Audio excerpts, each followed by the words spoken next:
Hello coders, good afternoon. No intro today.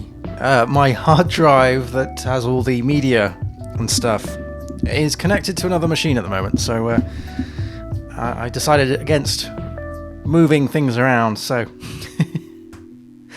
hello coders, I hope you're all well. Happy Sunday again. So today we're going to be working through the How to Code Well site here, and we're mostly going to be doing the back-end stuff today. Some of the back-end stuff anyway. Unfortunately, as I mentioned in my newsletter, the past few weeks have been incredibly busy.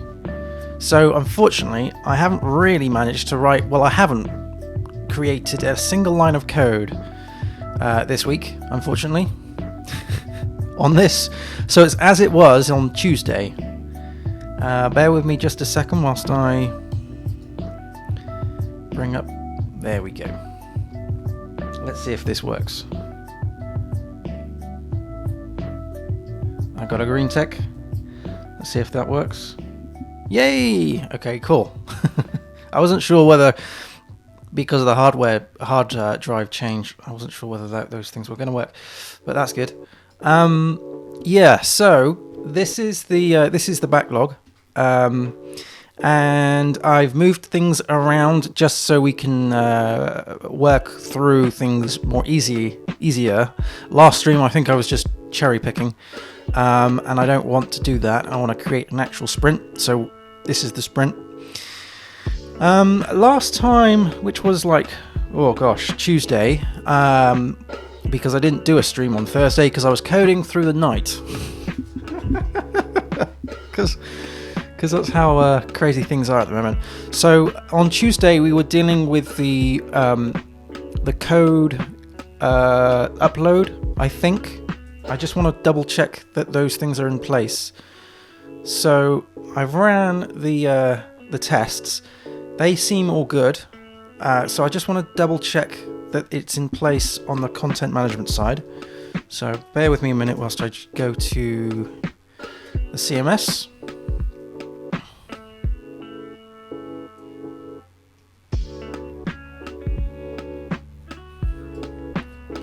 So we'll log in. I know I've been working on some really interesting stuff recently. A lot of it I can't talk about, obviously, but some various things to do with networking in PHP, which is fun and also very tricky. Okay, so what I want to do here is just make sure that we have that upload link, and I'm not sure I've done it. So if we hit edit on here, I don't think I've done it, I just can't remember. No, I haven't. No. So essentially it's going to be a little bit, it's going to be like the upload link for, actually it's for the course, not for the tutorial. Silly me. Let me go back. Bear with me a minute. I can't even remember my own stuff. Let's pick on this one.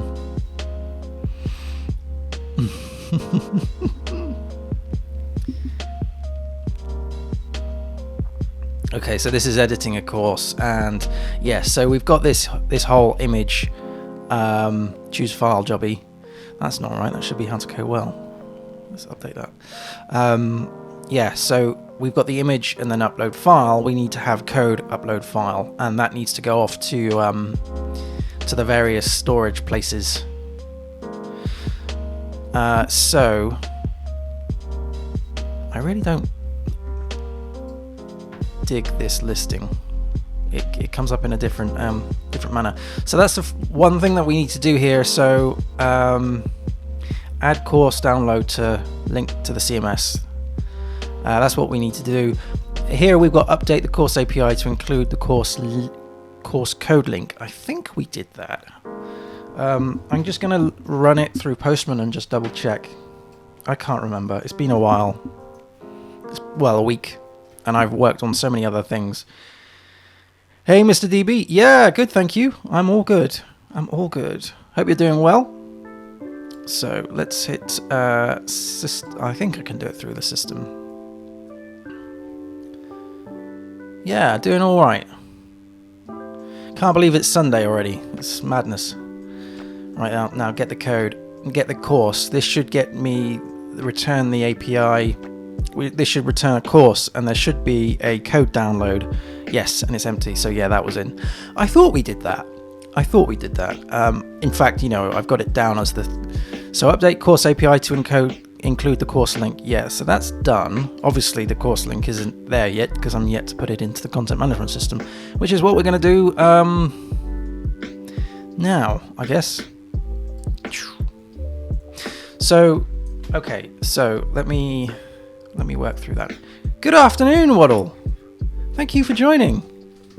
Long time no speak. I hope you're doing well. Youch, that's hot. Usually I have a cold cup of tea here, but that's really hot.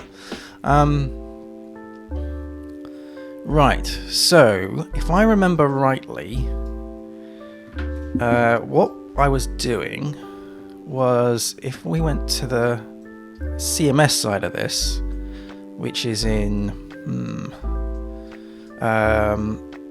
well, it's more of a form, I think. So it was the course type. There we go. The course type. And that has an image. And the image type, I believe, is Veach image type. We need to do a similar thing, but for the file, I think. So if I just double check, there should be an entity for the code. And the code has the code file and obviously the file name.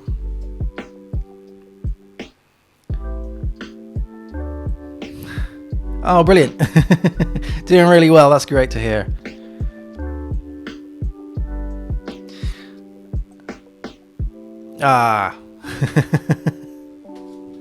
No worries.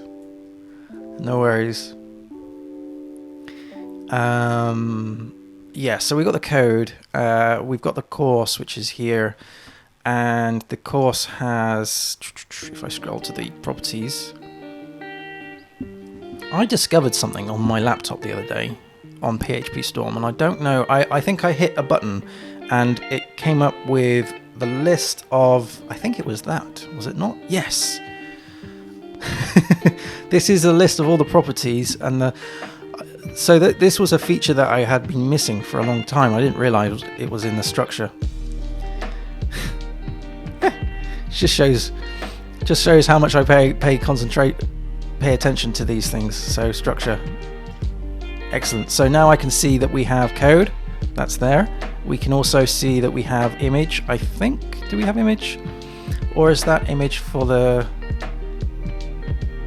title, duration, supplier, author, published, set? Maybe the image is for the no, image is above. Silly me. There we go. So the images are many to many. I'm basically now just refreshing my memory. So yes, app entity is the same. Okay, good. Sweet. So there should be a way of setting that. So we've got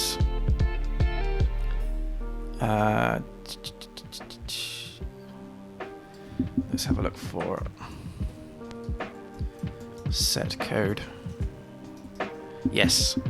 So we take the code entity and we set that against there. That makes sense. Okay. Right, so let's have a look at the form then. Course type. Okay, so that we're going to include a code in here. Sorry, my microphone's bashing against the table. So that's going to be code. That's going to be of a code type, which I don't think I've got yet. Type. No, I haven't. Okay, I'll have to build that in. Well, I'll tell you what. Surely we've got Symfony Maker on here. Do we not? Let's have a little look. Docker exec. Docker compose exec. We should have bin console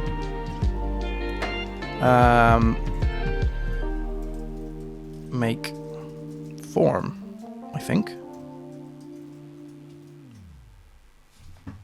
Yep. Okay, so now the type of the form class is code type. That's what we want to create. And the entity that we want to point to is code. Now that should find it. See, yes, it does. Okay, press enter. There we go. That wasn't so difficult, was it? So that's the code. We've got the file name and the updated type and creation date. We don't need those. They're adjusted by default with the lifecycle hooks, I believe. But what we do need on the course type is we need to put another one in here, which is code, and that then now is code type class.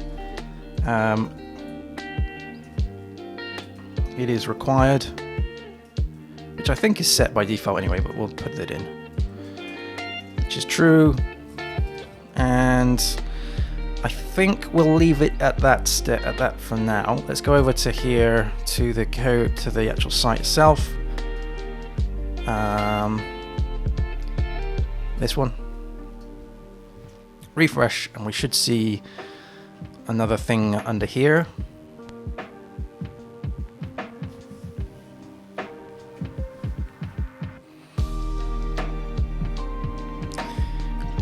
Once it decides to refresh, can I just move? I've got my chair in the way. Let me move that.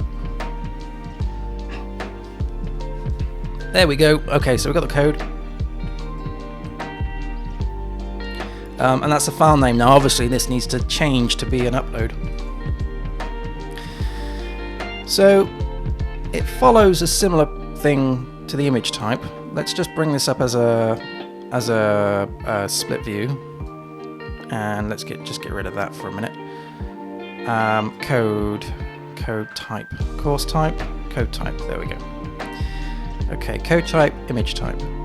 File name is in the builder, and we have image file. Is that right? Is that what I want to be doing? I think that needs to be code file. Is that right? Yeah, code file. Okay. And I think this needs to be a vich. So we got VCH image. That's the image type. Is there a file type? There it is. There it is. Class. And we have the label here. Whoopsie. Which is false. Required is false because it's not actually required. And actually thinking about it, if I went up to course type, that should be false because the code isn't actually required for a course. Okay. So label, allow delete, allow file upload. Let's just copy these through. I think that's okay. And then down here, we should have yeah, that looks good to me. Okay, let me see. Does this do anything then? Hey, I've got a, woo, the emojis have fired off. Hey, Go Hawk 88. Thank you very much for following. I do appreciate that. Look at all those emojis fire off. Brilliant.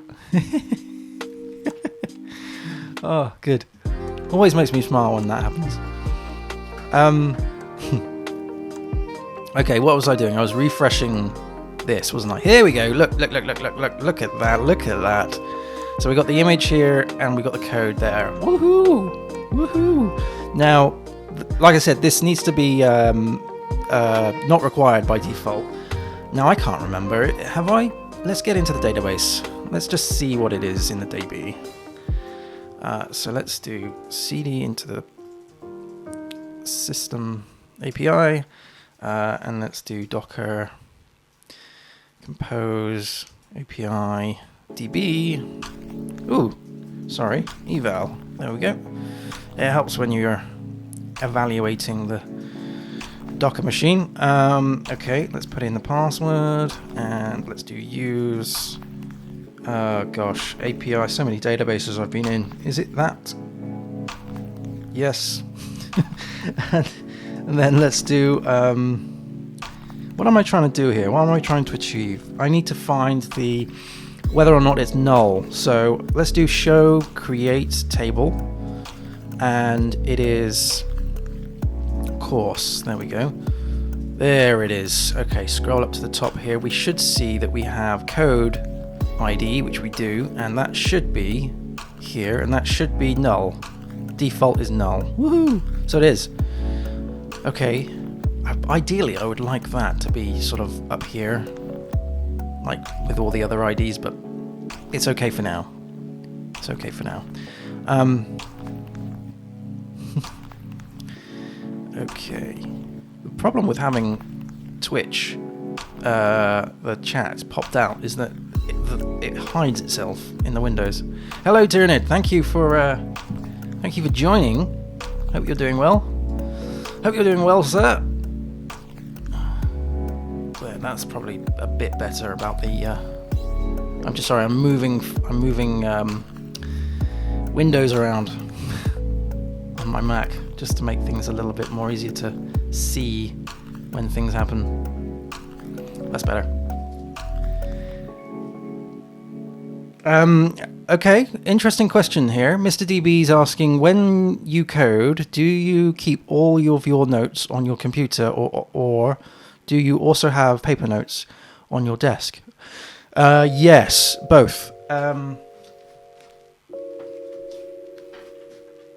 Aha. So, I use this. Let's go into this mode. There we go. So I use this. This is my secret book. It's a bullet journal. It's really pretty useful. So with this, I can create like little notes. And there's a convention that you follow with a bullet journal. Just going through it now. There's like loads of stuff. So, for example, if it's a task, then you put in a dash. If it's an event, you put in a circle. So I use this to plan my day-to-day, but also I use this for my coding notes too. So if I need to draw something, like a diagram, it's mostly diagrams that I have to draw. Either that and things to do lists. Then I'll put the diagram in there. Also, my desk is covered in post-it notes.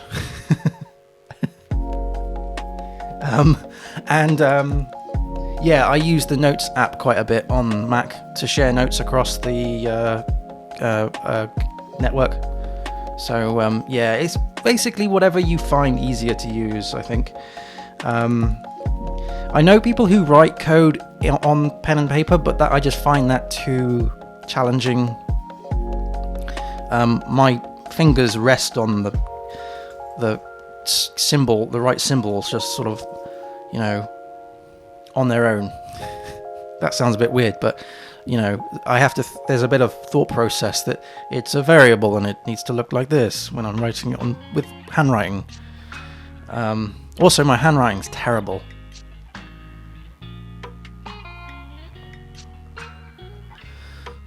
So yeah, I use both. A place I used to work was a lot big place full of devs, and everywhere we went was we had like I think it was magnetic whiteboard wallpaper. So all of the development rooms had wallpaper from the ceiling to the ground, and you could just scribble on it with a whiteboard marker. So it was just like diagrams and code all over the place. It's brilliant. I would love to do that here.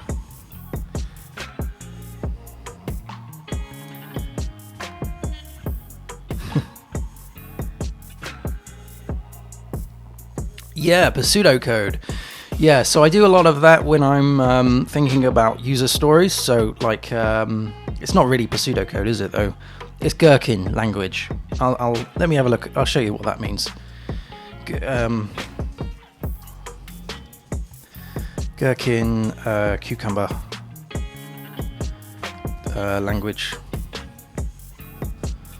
So the Gherkin syntax. Here we go. Yeah, so this is really useful for when you're planning out user stories and journeys.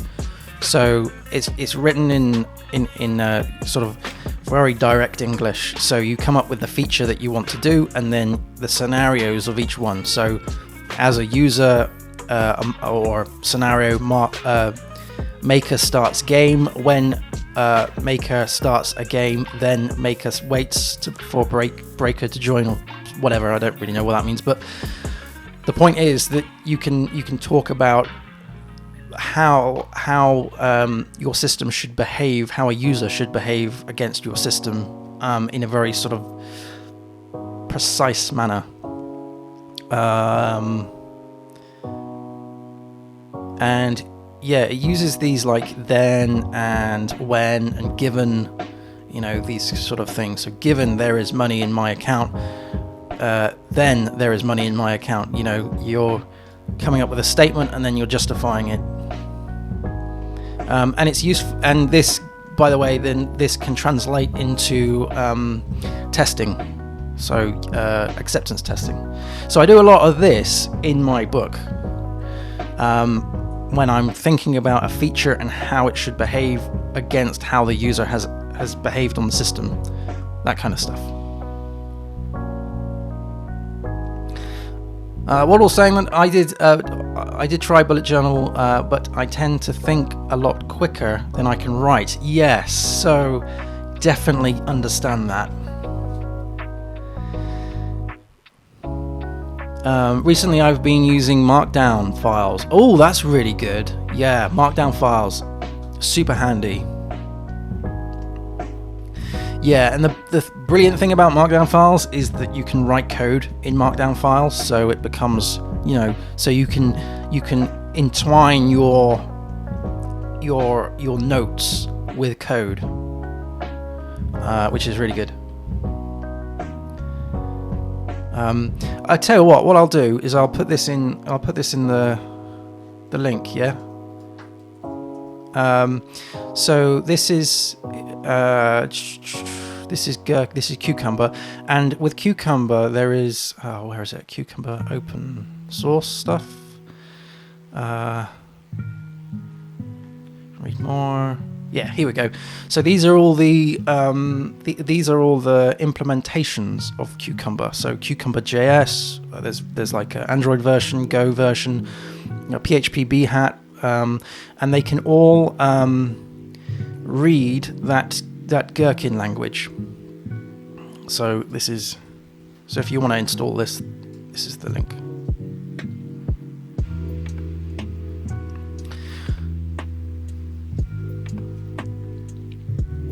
Yeah, that's awesome. Tyranid's saying that tends to create a Trello board for every project, and then use the task list like a general task pool. Yeah. Sometimes I find like when you're writing tasks and you're being really granular, it's difficult to do it on a like a Trello board or something. The granular the tasks I find are easier to write down, but it's just personal preference at the end of the day. It's personal preference. Whatever works for you. Whatever works for you. Whatever is the quickest and the lowest barrier of entry to actually dump your ideas down on something that you can refer back to later and make sense of it. That's the crucial thing, is like trying to make sense of your own notes that you wrote like 2 weeks ago. I'm always tripping up. I'm like, what does this mean? What does this crazy acronym that I made up 2 weeks ago, what does that mean?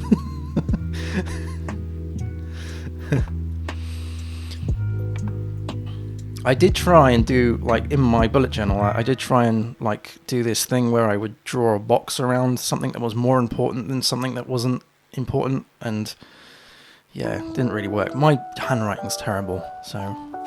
Okay, I'm happy with this. Let's just run an update. Whoops, let's just run an update here. That should still work, fingers crossed, because I don't think any of these are required.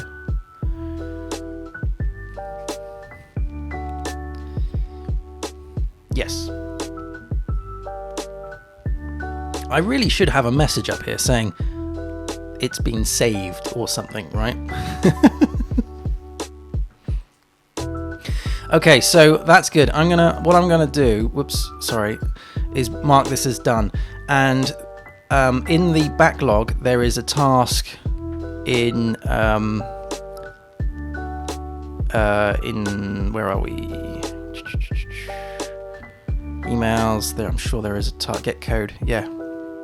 Here we go. To alter the CMS to upload to files to S3. So that's the stuff I'll do off stream. So the next part of that. So that's cool. All right, let's move on. Not to the board. Yes, to the board. Go to the board. Okay. So now this is going to be totally different. Update the API to pull down profile information, and also call API endpoint to update profile with updated profile. Right. So this is something a little bit different. The thing is, with the way the project is at the moment, there's a ton of stuff that I need to do, like off stream. So it's going to be a little bit of cherry picking, I think, for the foreseeable, really, as to what I want to do and what I can do. So with this, this is when someone, let's say someone, oh, that's the wrong thing. Let's log in.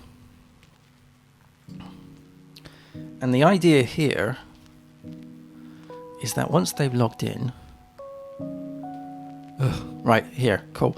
When they get to the profile, I want them to fill out this profile bit and then submit it. And then that goes off to, there's an API that gets fired off. This hasn't been created yet. This is what we're creating now. And then it's just the ability to add a profile section to the user's account. I was debating about dropping this in the MVP because it's just added functionality, added things to maintain, and maybe doing this after it goes live. But I don't see any harm because it's just first name, last name, and this also gives the ability to, excuse me. This gives the ability for the user to alter their email address, which I think is important. So with that in mind, I think it's a good thing to do at this stage. And the first name, last name, that's just something to, just throw in the pot. Eventually, of course, there'll be like profile images, there'll be like social media accounts that people can connect to and all of this stuff. So, this is bare minimum.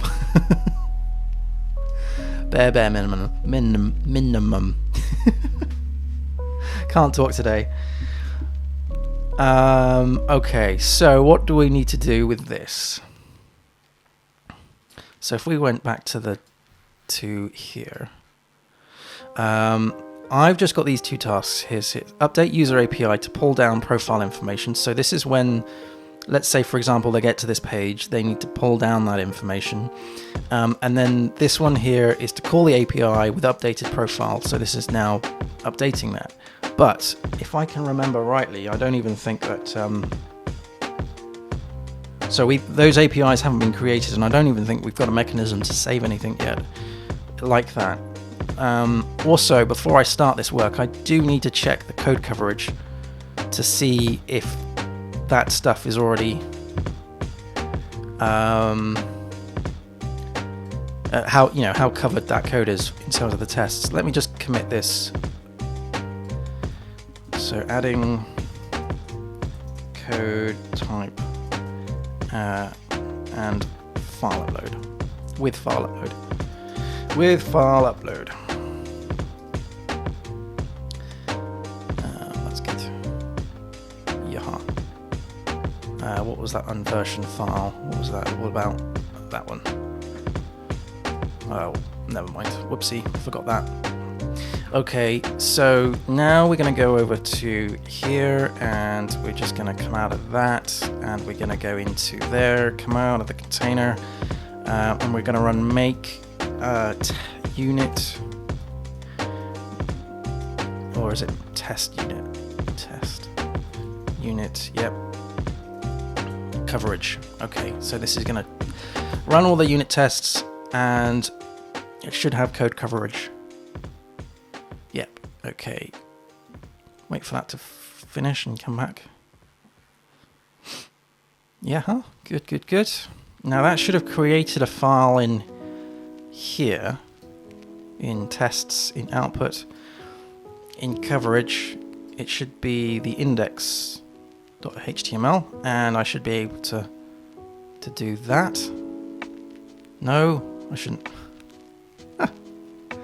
How did I get this earlier? No, it's not Safari. Do I have to open it? Ah, right, yes, I do. CD into tests output. There we go, I've done it before. Open index.html. There we go. The file does not exist. Yes, it does. It's there. I can see it. Don't lie to me. Oh, output coverage. Output coverage. There we go. There it is. And can I open this up in Chrome? Yes, I can. Good. So this is the code coverage, and I want to focus on the profile stuff. Okay, so what's in here? Get contact, set contact. So does this mean that the contacts are the first name and the last name? Yes. Okay, get full name. Where does the email live? I guess that's from the... Where is the email? Well, that would be on the user. That would be down here, I think. I'm confused. I'm confused.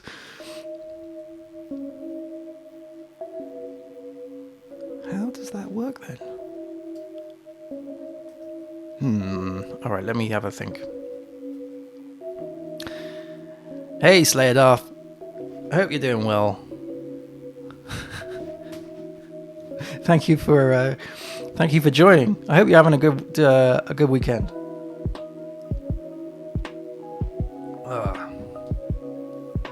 Right, I've totally and utterly confused myself.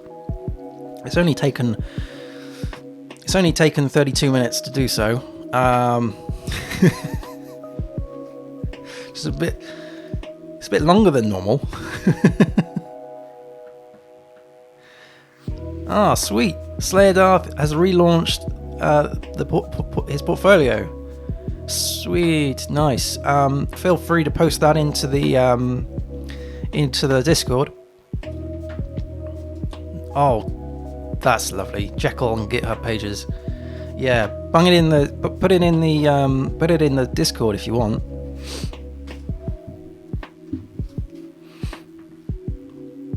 Jekyll's lovely, isn't it? And works so well with GitHub pages. You just commit the code and oof, off it goes. It's great. So I'm gonna take a look at the data fixtures, I think, for this. What I'm trying to work through is how on earth have I got the email and the first name and the last name to be set? I can't remember. So we instantiate a new contact, we set the first name and the last name, and we persist the contact. We then create a profile and we set the contact to the profile. We then, okay, fine, and then we persist the profile, makes sense. And then down here, we set the email to the user. We then set the profile, which has the contact instance. Okay, that's how it is. It kind of like goes off from that sort of thing.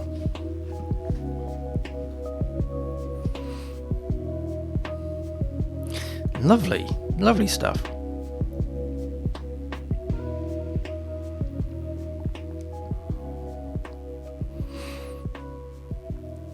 I really like the way Jekyll handles external data. I really like that. As in, like, if you want to loop over JSON, it's easy to do so, you know, and pull that in. You don't have to conform to any kind of Jekyll way of doing things. Very nice. Okay, so... Okay, so there was one thing that I needed to just check here, and that was the profile setting and the getting of the contact, wasn't it? So let's just run a test on that, because I'm not confident that that's in. So we go to unit test. If we go to entity, there is contact here. This was on profile.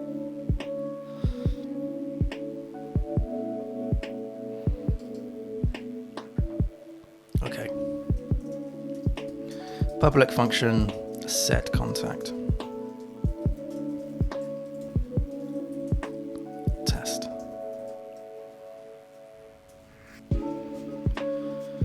And we pass in the unit tester and I. So, okay. The idea for this is that we have a profile, and that profile, so new profile, there we go, and we also have a contact equals new contact, there we go. And with the contact, what we want to do is set the first name. Let's say that's Peter, for instance, and we also want to do contact set last name, set the last name, which is Fisher. Okay, good. Get that out of the way. Then we want to do profile, and we want to do set contact to contact like this. Okay, and then we want to do assert same, because that's checking the data types. That's profile get contact get contact get first name is equal to the expected. There we go. And we'll do the same for the last name as well. I know it's a bit of a noddy test, but I want to try at this stage in the project. I want to just go over the tests on the features that I'm working on and see if there's any gaps to fill. So this is get last name. There we go. All right. Let's run the tests. So let's go down to the next few levels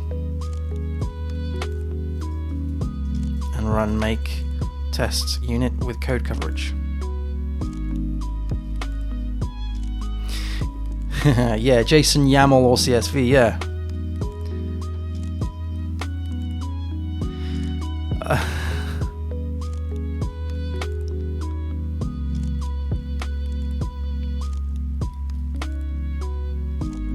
Yeah.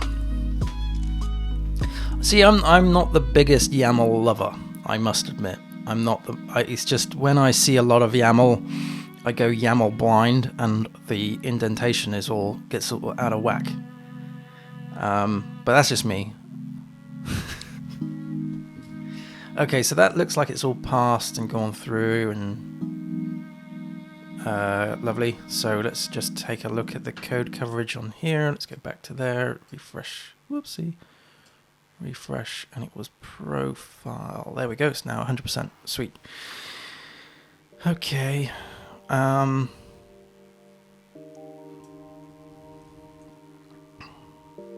So in terms of what I need to do to achieve this, oh no, PHP Storm has locked up. Wonderful.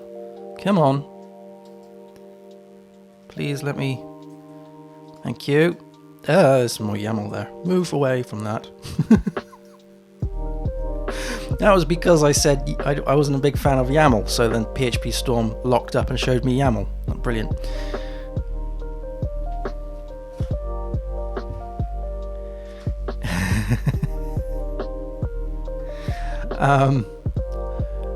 Right, so we need to have an API to how should we work this? Shall we work it so we need two APIs. One API to upload the stuff, and another API to, well, I say upload, send the stuff, post the stuff, and the other one to get the stuff.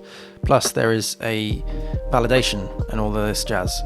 So I tell you what, let's work on the I guess we should work on the posting first. That's because that's probably more tricky than the getting because of the validation and everything.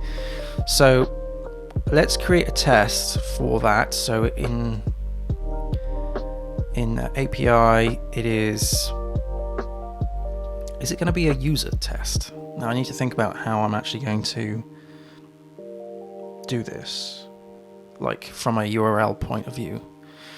If it was a user API, then that would be, so that's how you register. That's going API auth, and then this is admin get user. That's going to API user. Let me just spin this through a minute in my head. So we want to do something like API profile. That gets the profile. Whoopsie, profile. I guess I could just do that, right? As both a get and a post. This is me writing notes. So yeah, I guess that, because we would supply the bearer token, right, on each case, and therefore I would know which one is which. Yeah, I would know which user is doing this. Okay, so yeah, there's only one API call. And depending on whether it's a get or a post. If it's a get, then we get the thing back. If it's a post, then we post the thing. Okay. That sounds sensible. So this would be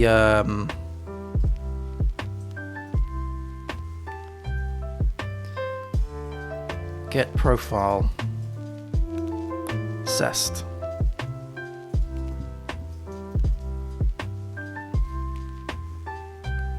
Okay, let's get rid of all this for a minute.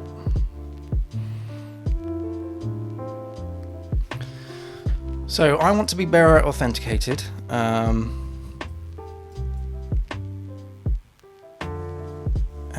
I guess we need to do it by the user, right? So how do I do that?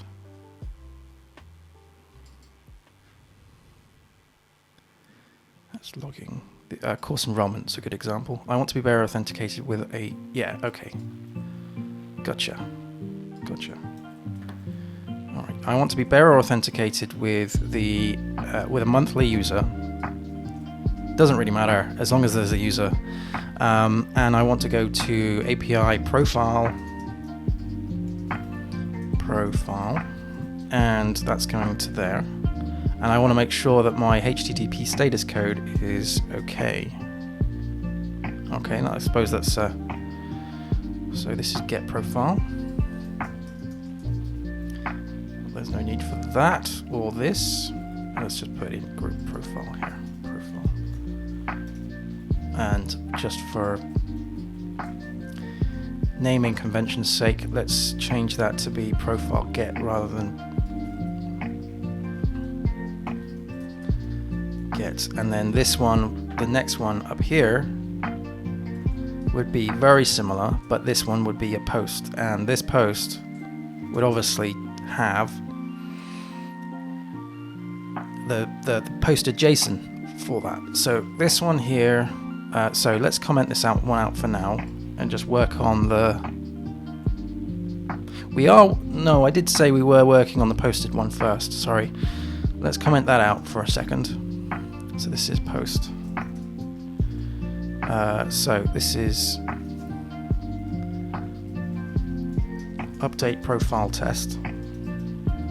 So you want to be bearer authenticated with the monthly user. Okay, then we're going to send a post request to here, and if I remember rightly, yeah, JSON encode that data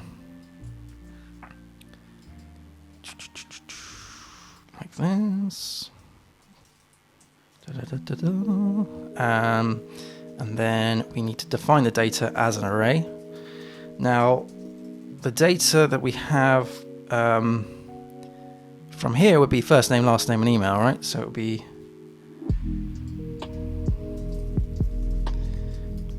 first name.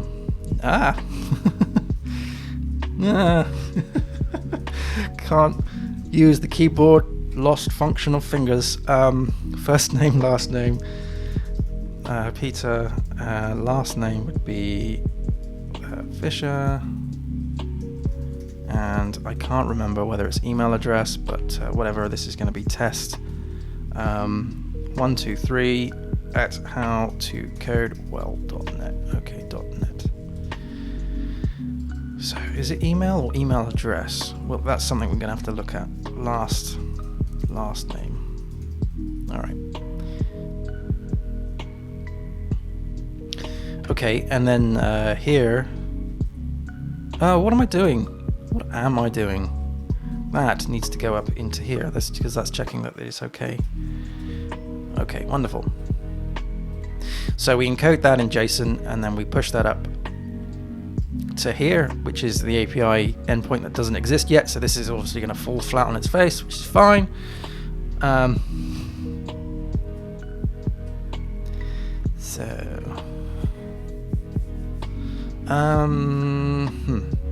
Email. Let's check that out. Email. Because I'm unsure whether that should be email underscore address or just simply email, and we can find that out through entity email. User. It's extending the base user, which is here. Username. That's not. It's email. It is email. Okay, that's fine. Good. Okay.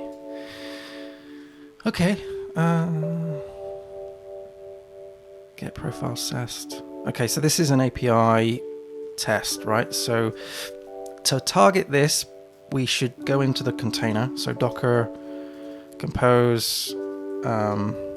It's not the database container this time. It is just the API. And we want to go in as bash, and we want to run bin code sept run API -g, and what was the thing? Profile post. Now this is going to fail.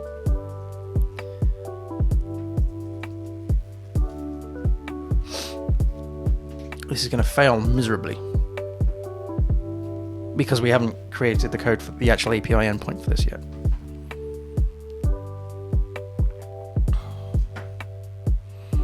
Yep, no route found. Good-o. Okay. So that's it. It returns a 404. Okay, so let's go and create this route. Let me just try and put my water down somewhere safe.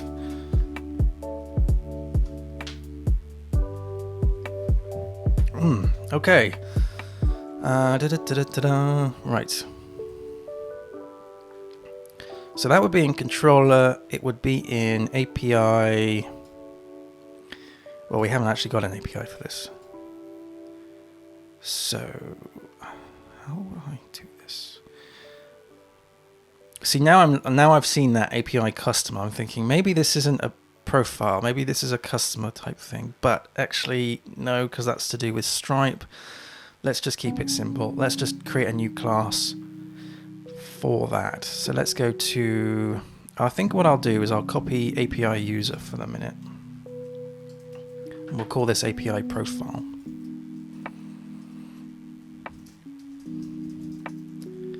Profile. Here we go. So, API profile. There we go. So that would be API profile. The prefix of the root name would be profile underscore. and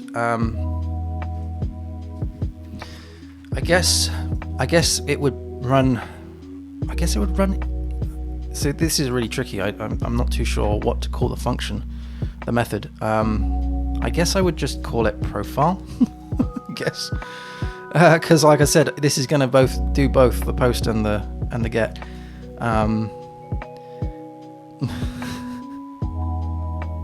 Let's get rid of this for a minute. This should be /, and then this name is going to be profile. So it will be profile_profile. That's the root name. And the methods are get as well as post. So I tell you what, let's just work on post for now. Tag name is profile, but whatever. I don't actually have Swagger set up yet, so that's fine.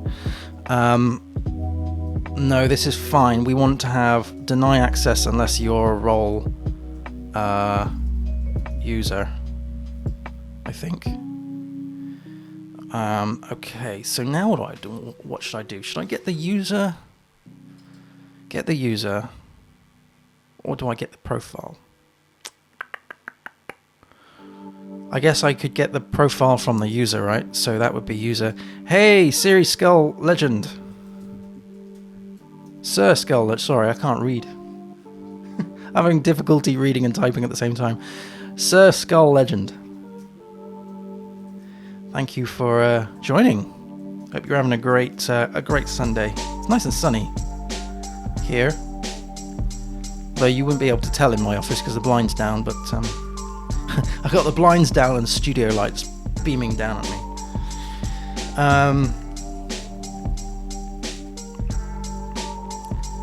2 seconds. Yeah, cool.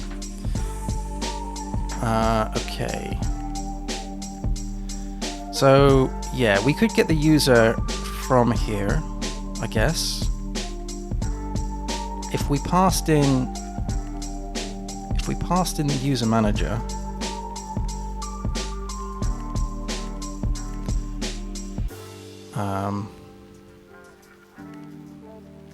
and then we did find user by find. Hang on, what am I doing? What am I doing? I can just do this get user because the bearer token's gone in. The user is already there, so I can just do this. Yes, silly me. Get user. There we go. And in fact, a better way. This is the thing. When I'm working on multiple projects, and the way of getting the user is very different in all the projects. So I'm just trying to remember. User is equal to this get user or throw exception. There we go. That's how I've done it in mine. Right, so that's going to return a user class. So I should be able to do user. Here we go. Get profile. There we go. Now we've got the profile.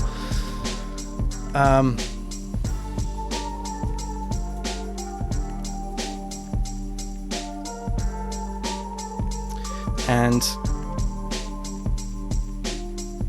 obviously we get the request coming through.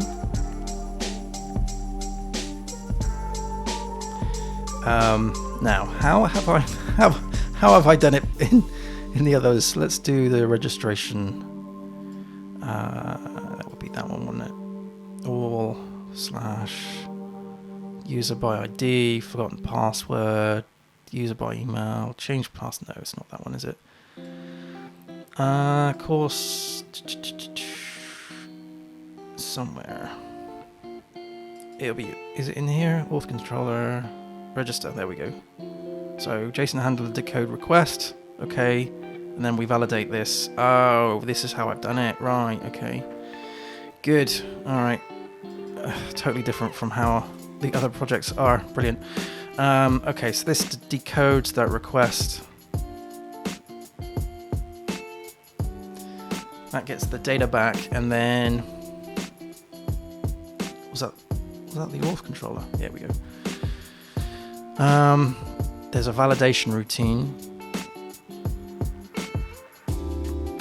somewhere. So yeah, this validator is valid. Validator Validator. There we go, register validator. Let's have a little noodle on that and see what that's all about. App validator, register, construct, passing in the collection. Okay, so I can do a similar thing like this for the gotcha. Okay, so I can do a similar thing for the profile, no problem. Let's go to app validator, wasn't it? Here. Oh, it's all coming back to me now. I wrote this code ages ago. Okay, have I got any tests for this before we go down this path too far? Do I have any tests for this? Unit tests. Validator. Oh, I do. Wonderful stuff. Excellent stuff. Good, good, good. Okay, let's validate. Let's write a test for the profile. That would be really handy. Yeah, let's do that. So this is profile test. So I'm just copying the other one. So profile test. All right. All right. So that's setting up the user manager. I'm not sure I need that in this case, but this is going to instantiate a profile. And it's going to be up here. Obviously, this class doesn't exist, so it's going to fail, but that's fine. Don't need that. That's going to be profile. So that's the profile. Pass in the manager, which is the user manager, and then here we've got the subscription plan manager. Okay, we don't need that. We don't need that. I'm not sure we need this one either, but anyway. Okay, test the constraints out. Constraints is this validator get constraints. Okay, then we say this assert array has a hash of username, password, and email. This one, I guess, is going to be first name, last name, and password, like so. No, not password, sorry, email, beg your pardon. Okay. So then we go down the same path, passing in all of this stuff into here. Last name, email, and email. Okay, cool. So email is constraint of that. It's not blank. Validator. Okay, yeah, let's just grab that into a Control R and change that to be validator profile. Profile, there we go, replace all those.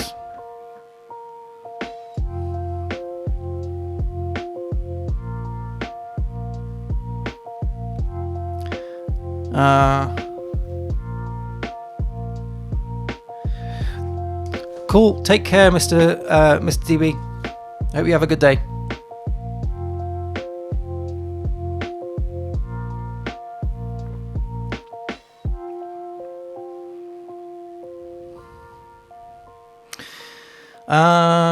Do you mean Sir Legend? Is it this stuff? Yeah, I mean,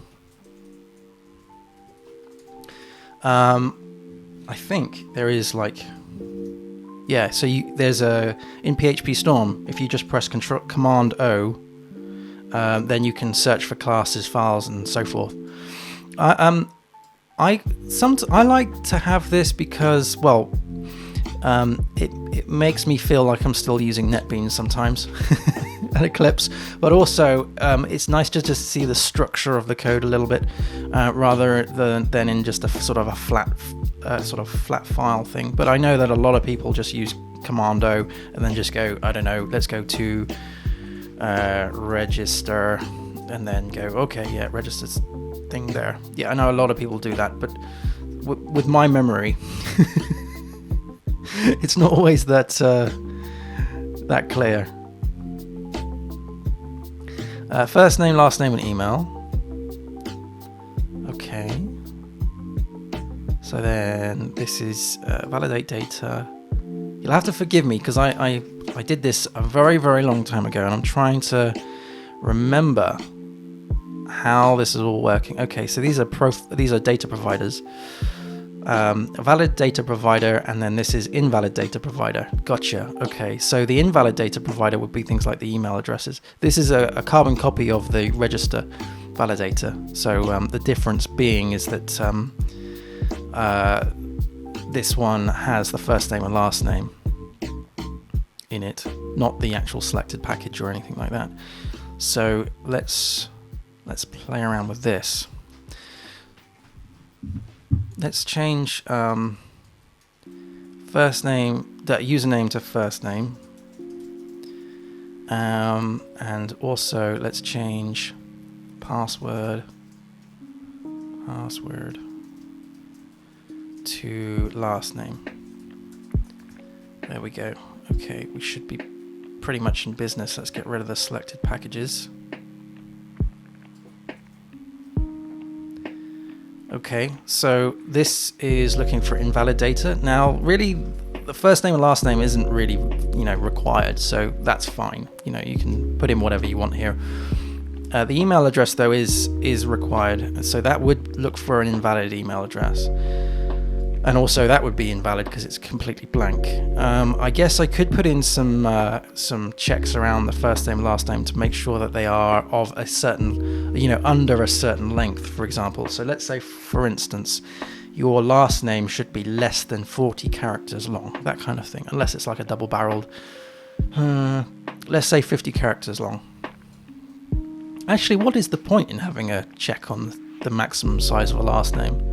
I think it's okay. Let's just worry about the email address. Okay, so then that becomes a valid email. Let's just put in Peter and then Fisher, like that. There we go. And this is a unit test, so let's run the unit tests again. I'm in the container, so I can't use make. We can just use this unit. And I guess we can, whilst we're in the container, we can use G. And we can run all the validator profile groups. Okay, so this is failed because obviously the profile doesn't exist yet. So that's what we'll put in. So I need to go into here, that's profile test, sorry, I need to go into, this is an example of why I need to show the structure. We'll copy that and put that in as profile. And then, whoops, there we go. So that should be profile, like so. We're not dealing with the subscription manager in this case. I'm still unsure whether we need to deal with the user manager. I doubt it. That becomes profile.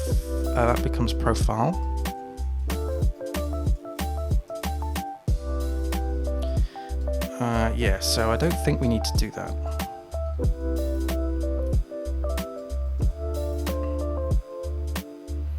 Okay, the fields then are first name, last name. In email, we don't have selected package. Okay, so email check, so that's good. Add validation, try again. Cool. If the user is an instance of... okay, so no, in this case it's going to be...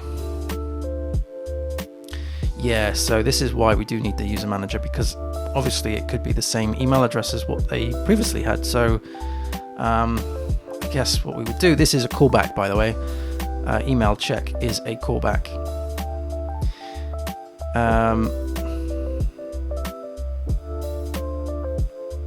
At this stage of the game, there's no way of knowing who the user is there?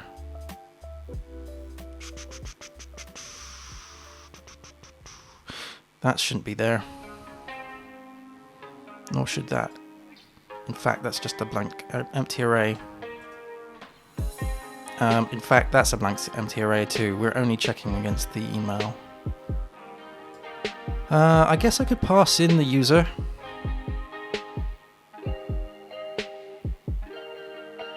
Because the thing is, if the email address is the email address of the current user, that's correct. But if the email address is the email address of someone else, that's incorrect. So I need to pass in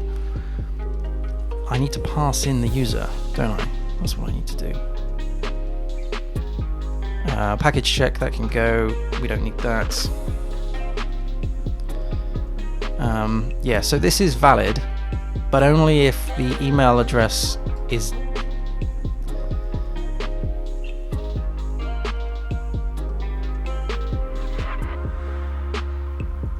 like the problem here. There's two things here, isn't there? One, they could just hit save and then it just saves the form and they haven't changed it. Well, if they haven't changed it, the email address is going to be saved in the database under their own name. This is going to come back with the error saying, try another email address. That should be email. And that should be find user by email.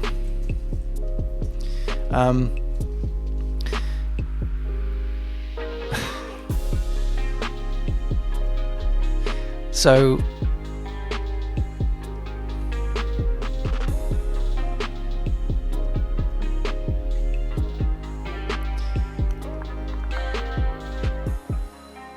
find email user, and then I guess it's like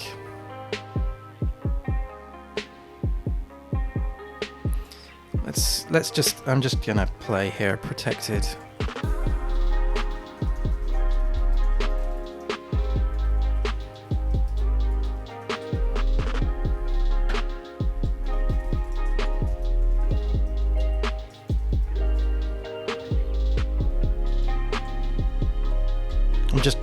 I'm just playing.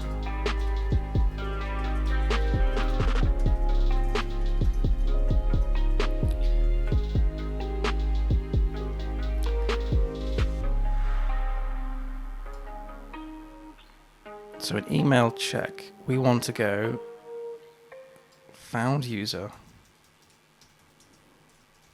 is equal to that. And then if found user is an instance of user and found user, whoopsie, found user equals this user.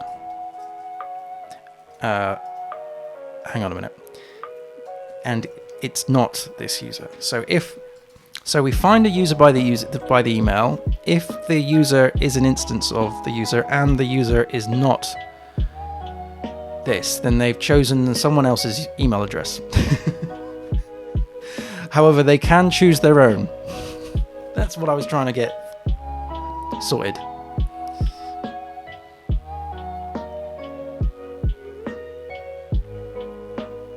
Yeah, that makes sense. That's going to be an interesting test to run.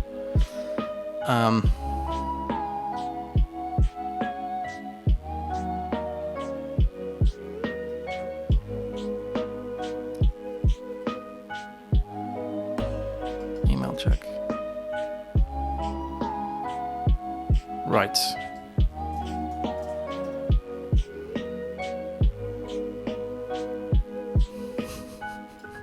All right, let's run the test and just see what breaks, because I'm sure there'll be stuff that falls over.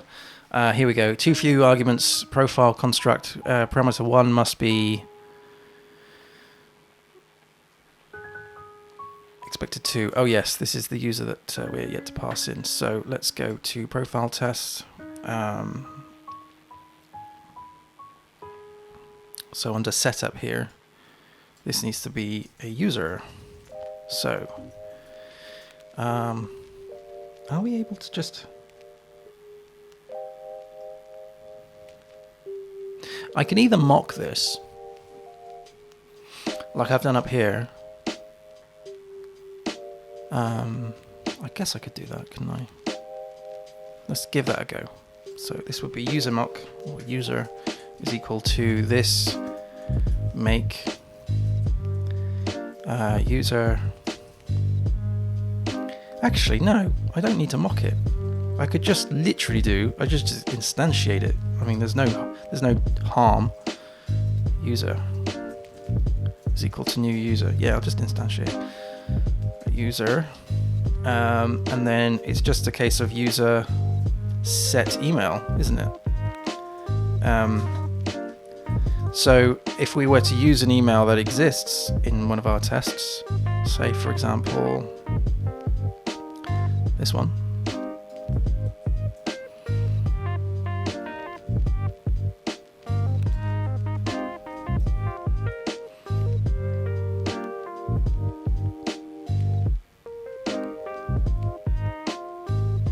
Yeah, okay, let's give that a go.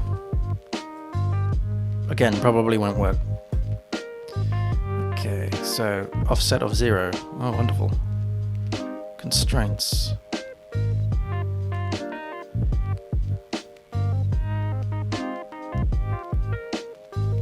Test constraints. Offset of 0. Offset usually means there's an error with the fields here. So let's do a code set debug of fields and just see what we're getting at. And then if I ran this with, is it V like that? Or is it debug? I forget. It is debug, I think.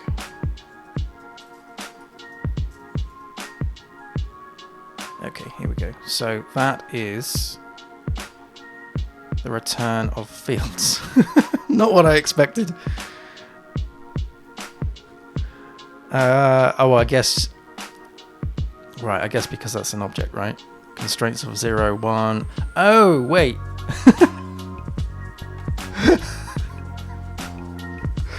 Oh, look at the code. This isn't right at all. No, I'm not dealing with lengths here or blanks. So this can all just go away. Goodbye. Don't need that.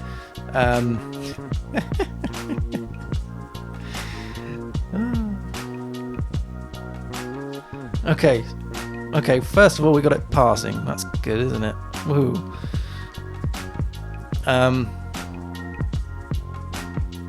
Now, it's going to be a tricky one because I need to... It's not actually really testing. It's not really testing the callback. I guess what I could do is run this in an integration test. Yeah, let's do that. So that literally just tests, everything except this. Let's do that as an integration test. So that would be in integration, database. Let's create a new folder in here. Let's call this validator. Validator. And in here we do, well, let's just copy one of those. It's always, I know I shouldn't, but I find it easier to just copy a class that already has stuff in it, even though I delete a lot of it. It's just like setting up namespaces and all of this stuff is kind of half-baked. So that would be validator. All right, so this is profile. Okay, so here we're saying that you see that user in the repository. Wonderful. What I want to do here is test. It was the email callback. Email callback. Was that email callback? Is that what I called it? I forget. What did I call it? Oh, that can go.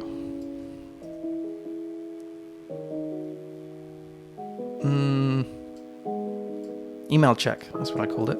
Email check, I knew it wasn't that, so email check. Email check callback, okay, let's do that. Because that will make more sense to me when I read it again. I guess what we need to do at this stage is then instantiate the validator. Validator is equal to new profile validator, and then validator would have email check. There we go, because it's a public method. So that would return...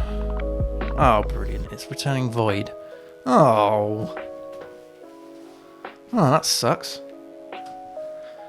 Maybe this isn't as easy as I first thought. New collection. This takes in context, doesn't it? So I guess I could check the context and make sure that the violations are there. I suppose I could do that, right? Email check. Now, obviously, I need the manager in here, which would be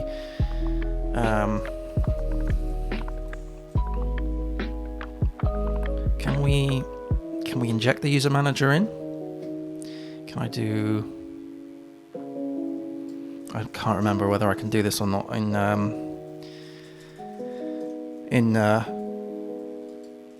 Codeception. I don't think I can. And then the user itself. So we'll do a new user. User is equal to new user. User set email. And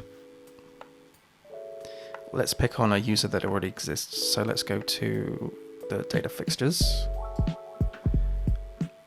Because this is an integration test, it's going to touch the database, so it knows the database gets rebuilt off, during each test for the integrations, at least, as well as the APIs. So what I could do is I could say, let's just try and check whether or not either one of these, to be honest, it doesn't really matter.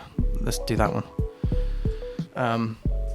So essentially what I want to do is just make sure that the errors are thrown. So in this case, what's happening is that, let's say someone's filled out the form, but they've changed their email address to match the email address of someone else. That's what I want to make sure. So there's that. Email check. That checks the value. So let's say the value that they've... So, no, sorry. This is the old user email, and then the value to check is the new user email. So this would be right. The new user email should be this. The old user email should be someone completely different. So that would be, well, it doesn't really matter. test@test.com doesn't really make a difference. The fact is they can't change to this email address because the database is already aware of this. This is the thing. Now, this is weird. It needs to take a context, so I don't really get what that is. I've never really delved that deeply into this part of Symfony. Context. It looks like it's a new... What is that? Oops. What is that? That's a execution context interface. Of course. Of course. Execution. Sounds a bit brutal. Alright, it's an interface, so it's not going to be a concrete class. So let's go and take a look at that, and then let's take a look at the vendor directory and see what implements that. So use function construct validate object. Essentially, I want to do implements.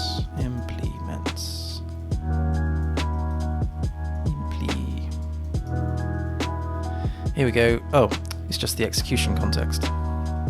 The context used by the execution context factory. Okay, it takes the validator.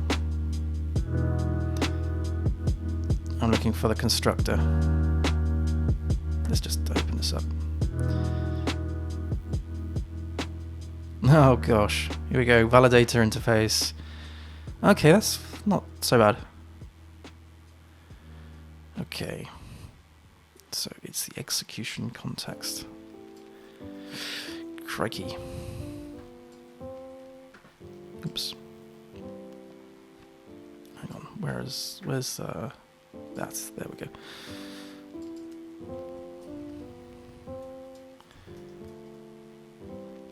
That's a factory.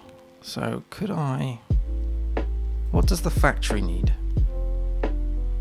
It needs a translator and oh gosh.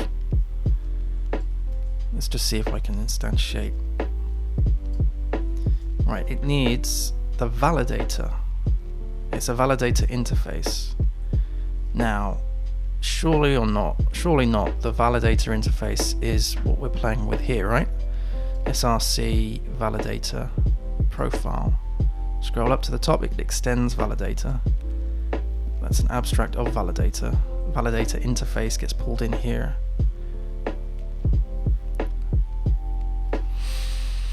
Oh dear, Pete's gone down a rabbit hole. Pete's gone down a rabbit hole.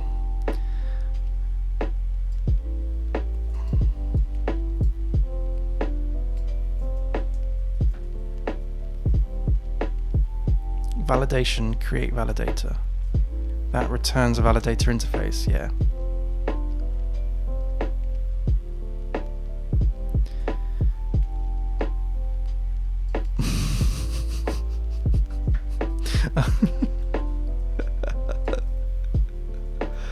Oh dear. So it's not that. That's the thing, it's not that. It's something completely different. Let's just call it V for now, and we'll instantiate validator, validation, create validator. And we pass V in. I'm sure this will make sense to me soon. I don't know what root is, have no idea what to put in for translator. Do we need to worry about these things? They don't appear to be required, although root seems to be in. Does it matter? Oh dear. Hey, the emojis have gone off again. Woohoo! That's awesome. That's awesome. Let's just get back to the activity feed. Hey, Computer Coma, thank you for following. Set the emojis off. Boom.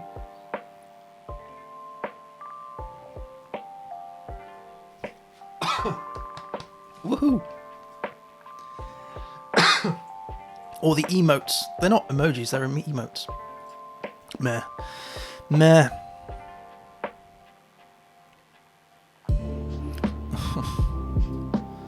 Why? Why do I do this to myself? Why do I do this to myself?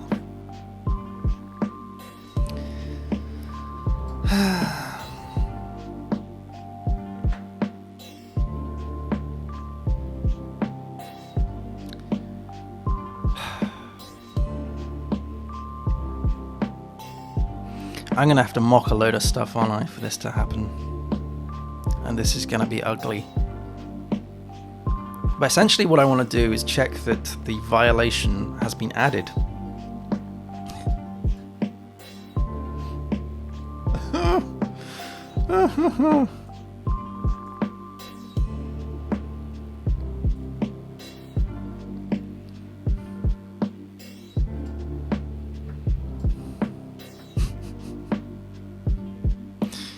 Oh dear. Oh dear. Yeah, it kind of boils down to this, really, doesn't it? It kind of goes context, get, is it violations? There we go. That should return an interface of that, and so that would be hang on, that would be a build add validate violation, build violation, add violation. I mean, I guess what we could do is count the violations, right? Count, and then this would be like this assert count that is greater, or that is 1, right? something like that.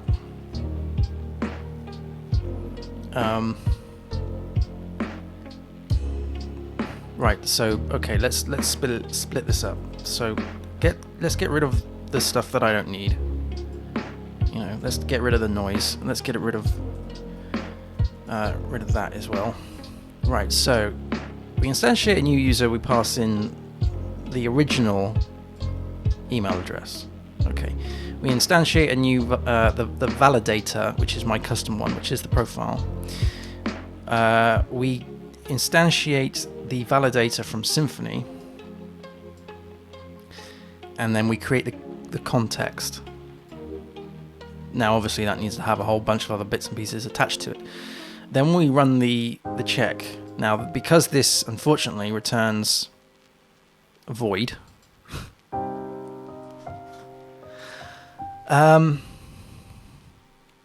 this is really tricky to test.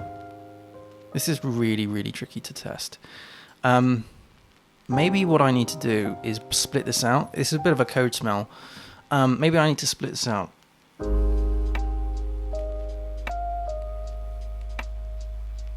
Because essentially what I want to check is this here and that.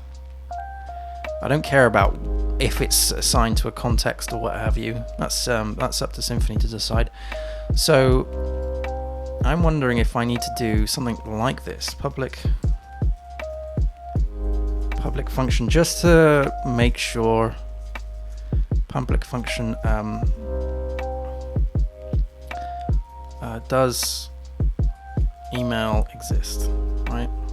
Let's just bypass the Symfony stuff for now. All right, so we put in the value, right, and we put in the value. That would be the string. Okay. And then so we do found user is equal to you, and then we do that. That can just be returned as a ternary, right? Because essentially that's all I want to check. So we do return of this. So that's just going to say if the user is found, right, and it's of an instance of user, and the user is not myself.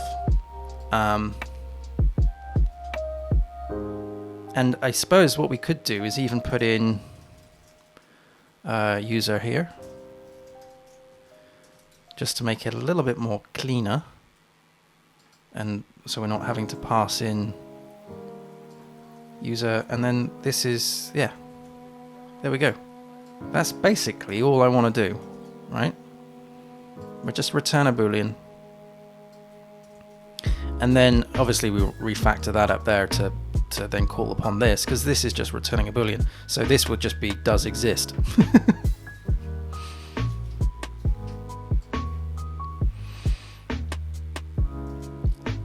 If we were to explain this a little bit better, this would be does email exist with another account. Okay, so that's this check here. Okay, so with that in mind, let's go back to the profile test. Let's get rid of all of this ridiculousness that I'm trying to do here. I'm basically hitting my head on a brick wall here. So let's just get rid of all of this stuff. Apart from, unfortunately, I'm still going to need to instantiate the profile. I'm not doing this statically, which isn't so bad. And then here we do instead of email check, this is does email exist with another account. Passing in this, passing in the user. Now obviously we've injected the user into here, so actually thinking about it, that can go away. Yes, that does make sense. It's a little bit more encapsulated. So then this would be this user. Sorry, I'm going forward and back quite a lot here. Okay, so then so here is that. We don't need to have the context. We just want to say that this is the user, and this is the all right. So then this would be variable called does exist with another account, and that should be assert true. There we go. Because this is the existing email. So if we did, sorry, that's the changed email. So let's put that as a variable. So let's do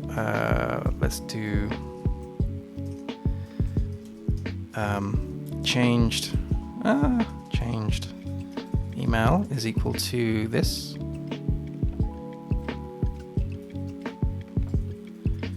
There we go, and then we pass that into there. Now I suppose what I also could do, which would be quite nice, is to create a data provider for this. Yeah, but I'm getting well ahead of myself. Let's change this to validator. Validator email check, and let's just run that.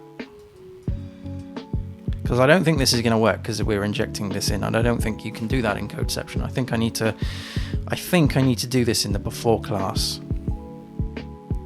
But I'm going to have to review the documentation for that. So let's just go back to here, and instead of running the units, let's run the integration. -G.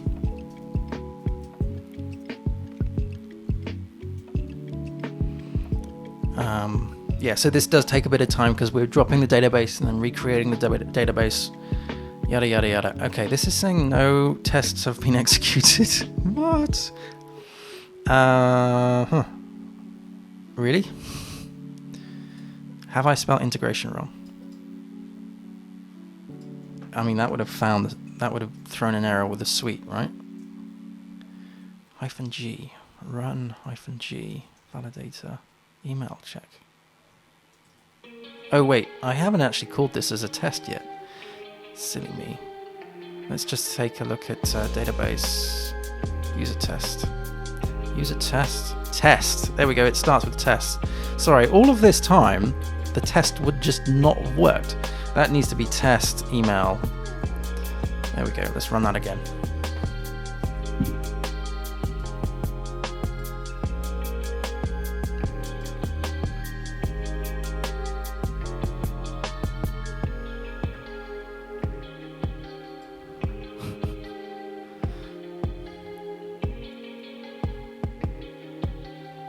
Sorry for not getting onto the chat. Apologies. With all this rabbit hole, Alice in Wonderland. Yeah, I just wish like the cat could just float and give me some suggestions. Float on my shoulder and give me suggestions.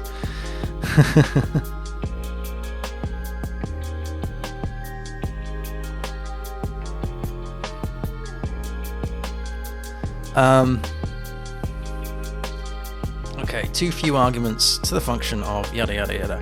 Yeah, so what we're building is the new version of the How to Code Well site, which is this. And I'm working on the profile API at the moment. Too few arguments. Yeah, this is this callback stuff, isn't it? So this is what I suspected. This thing here, the injection. Now I can't remember how to do this. However, it is an integration test, so we should be able to call upon. If I was to look at this one, we should be able to call upon other things. Let's take a look at this one, for instance. It's probably better. Here we go. Tester grab service. Okay, the service, there is the user manager. Get into repository. Course registration manager. Yeah, I remember doing this now. Code that I did ages and ages ago. Has correct plan. Get repository. Grab service. Doctrine manager.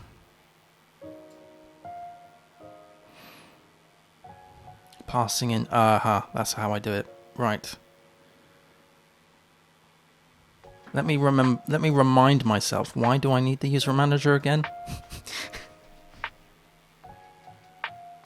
Oh yes, because what I'm doing. What am I doing? It's this. Find user. That's what I need. Oh dear. Is it quitting time yet? No. All right. So user manager I need to get. So let's do user manager is equal to. Can I do test? Do I pass in tester through here? God, it's been such a long time since I've done this. Test. Okay, so these are entity managers. This tester. There we go.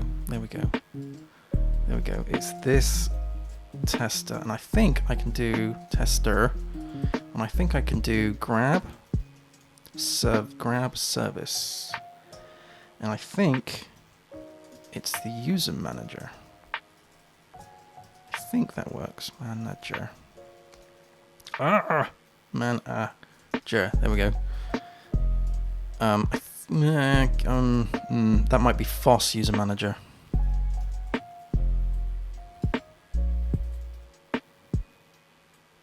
Yeah. All right. Let's give that a blast.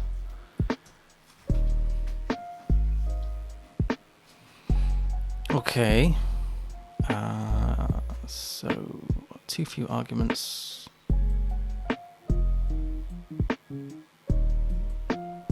Wait. That's empty. So what's that moaning about? Oh, right. Here we go. FOSS user manager is not available in the container.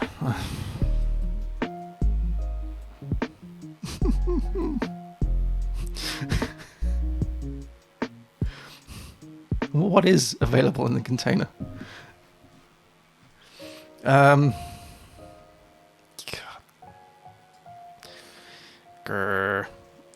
That's the wrong test. I want to look for a course enrollment. I can grab the doctrine and then do the manager and then instantiate. Yeah, let's do that. That's a bit of a hack, but let's do that. Right. So let's grab. Yes. Let's give myself some room. So entity manager here, and then do I do user manager is equal to a new user manager, which is this one now, and do I need to supply entity manager in there? Does that work? No. Oh.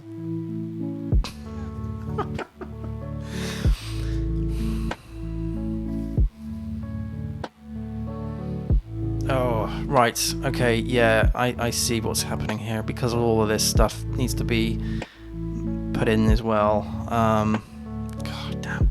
Maybe I should just mock this out. Entity manager, this tester, grab service, doctrine. User manager equals new user manager entity. Yeah, I might have to do that.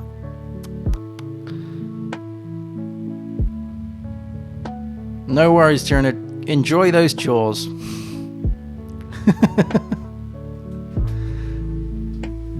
Enjoy those chores. Ow. Entity manager, this tester, grab service, doctrine. Okay, so we got doctrine. Woo! So we have doctrine, we have the entity manager. So we can do entity manager. We can do get repository. Now that we could do user. Can we do get manager from here? No.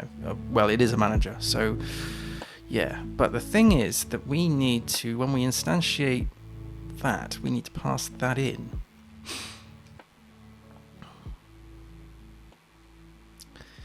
And we can't pass that in because the user manager needs to have all of those injected.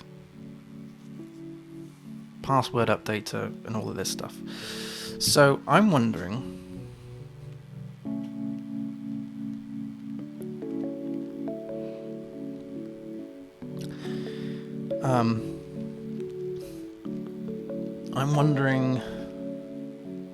I could mock this out.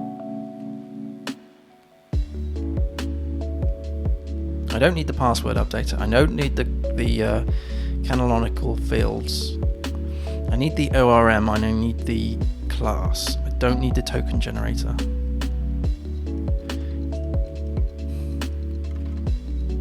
So how do I do that?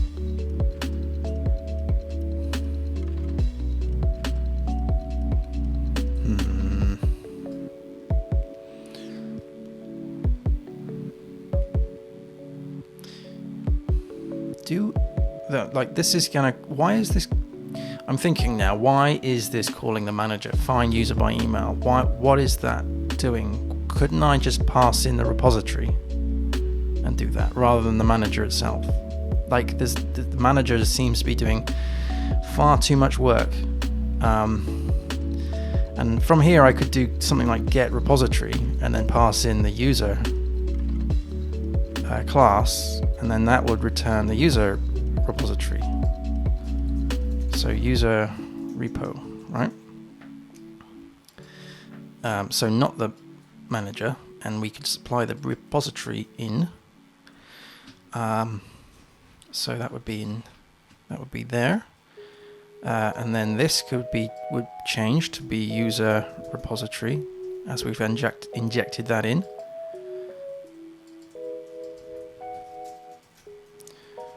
Repository.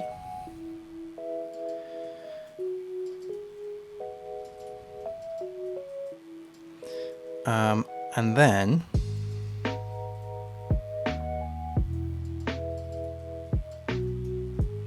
because I don't need like all those bits and pieces. I don't need that.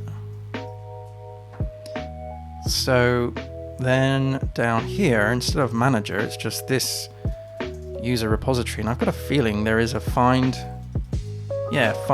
one by or find all by. Find by. There we go. Find by.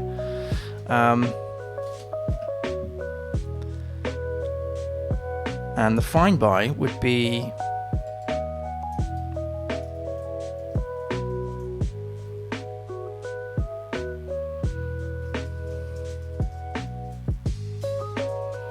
email, which is value, and also, that would be it. That's essentially what I need, right? So now with the profile test, what we're doing, sorry, wrong thing here. So we pass in the user repo, which we've got there, so we don't need that anymore. Unless there was a way of actually supplying the service of the user manager.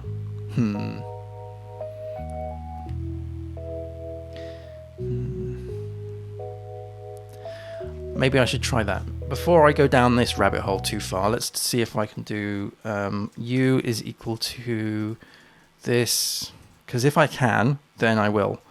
Tester grab service. Is it just user underscore manager?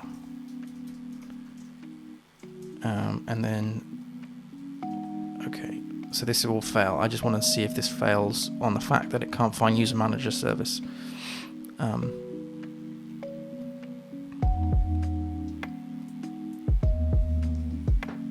Because I've just assumed that it was FOSS. Okay, so what's this?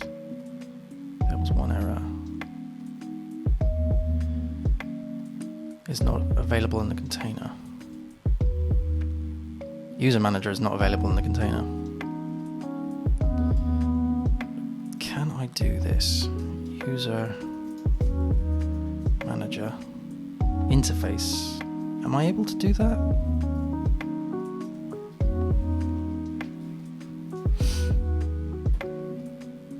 Undefined property profile manager.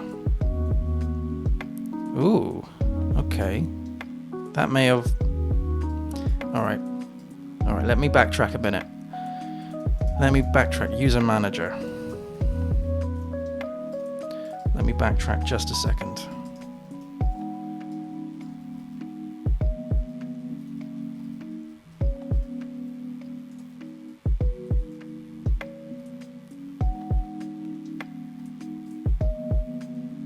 Okay, and then that's manager, and then that would be the interface. Is that right? There we go. Right. Right, give me a second. I might be able to do it like this. And if this is the case and it works, it's fine. Then I'm happy with that, passing in the interface. Oh my word, it worked. What exactly was I testing? Let me go back a minute. Let me just go back to here. So the fact of the matter is that that can go away. That can bye. So we pass in the user manager, and that can go as well. And that can go right. Let's start from fresh here. So we instantiate a new user. We pass in the existing email address, which is test. Okay, and what we want to do is we want to instantiate a new validator, which is the profile validator, and we want to change this user email address to this email address, and we want to make sure that this does email exist with another account does return true, and that is the case. Right, so if I was to do blah-de-blah-de-blah-de-blah, that should fail because there isn't an email address on the system such as that. So let's just do my Jove. I think I've got it. This should fail. Yes, it does. Okay. All right. That was a little bit painful, but we got there in the end.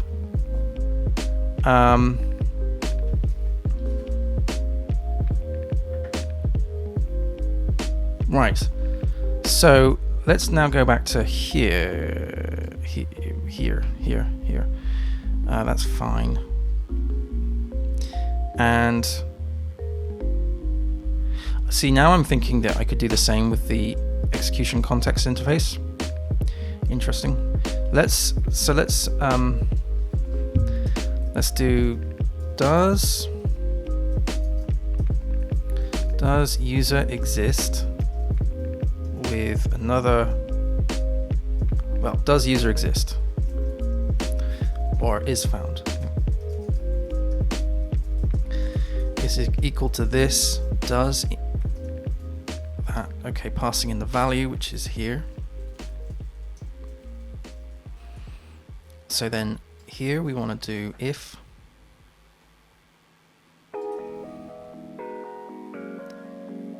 is found, then we run this. Okay, so that's essentially what I've done here, is I've just sort of moved the logic out of this and put it down into there. And I've tested this already, so let's just see if we can tackle that. That would be nice. So let's go over to here, and so this is test. This is does email exist. This should be up here.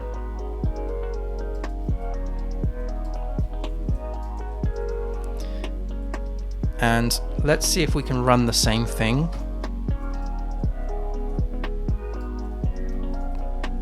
But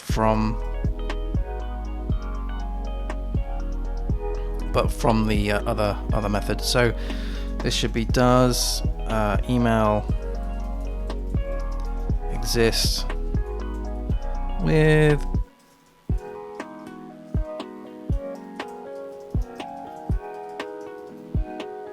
and then this one would be email check callback.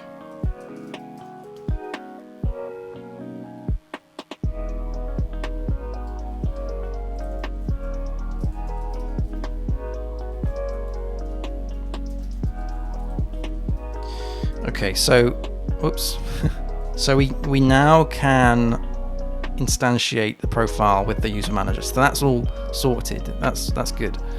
The thing is, we want to do validator, email check, passing in the value, which is the changed email. Whoops. Changed email. Now this will take the execution context interface. So I'm wondering if I can do the same thing but with the execution, context interface. So let's do context is equal to tester grab service execution context here we go, context interface. I'm wondering if I can do that, passing in the context into here, and then what we need to do is check whether or not there is a violation on that context. So if we did context, this is assert true, Is there a has? No. Is there? Okay. I'm going a mile a minute. Let's just change. Let's just let's just set this. My IDE doesn't know what this is, so let's do var. Well, not car. Var. This is the execution context interface of context, which means now I should be able to go down here and grab the method calls. So here we go. So we've got get validation, add validation. I'm wondering, is there a has? No, there isn't. So get validation, violation, sorry, counts. So that should be assert count, assert count. Let's do 1, and then this should come out from there. That should return a collection here. Right. Okay. Let's run this. So I'm going to run. Let's run both of these groups together because I have changed them. So let's do group validator down here. And then group validator down here. Okay, so let's run validator like so, and hopefully it will run both of those tests. Yep, 2 tests. So that's the first one, which was the does email exist with another account. That's passed, but then the email check call back, that should be call back, failed, and it failed because Symfony service is not available in the container. Oh, that's a shame. That's a royal shame. Okay.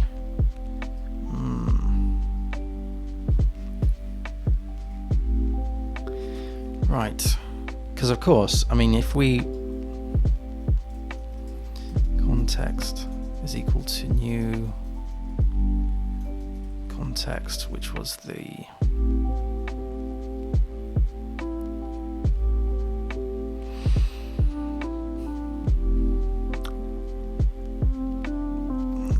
FOSS context. This is something completely different. Execution context. This is what I'm looking for. If we instantiated this, then we would have to have the validator interface and everything else that goes along with it.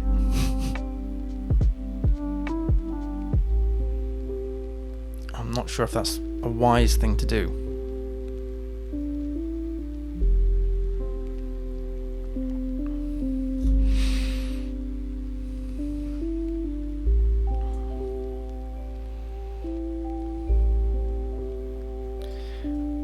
That's a shame. I'm going to quickly Google this. Let's just bring that down a minute. So, Symfony test validator callback. There must be someone who's done this, right? Unit testing the Symfony callback. Okay, validate, static function, validate context, and then we got the execution context.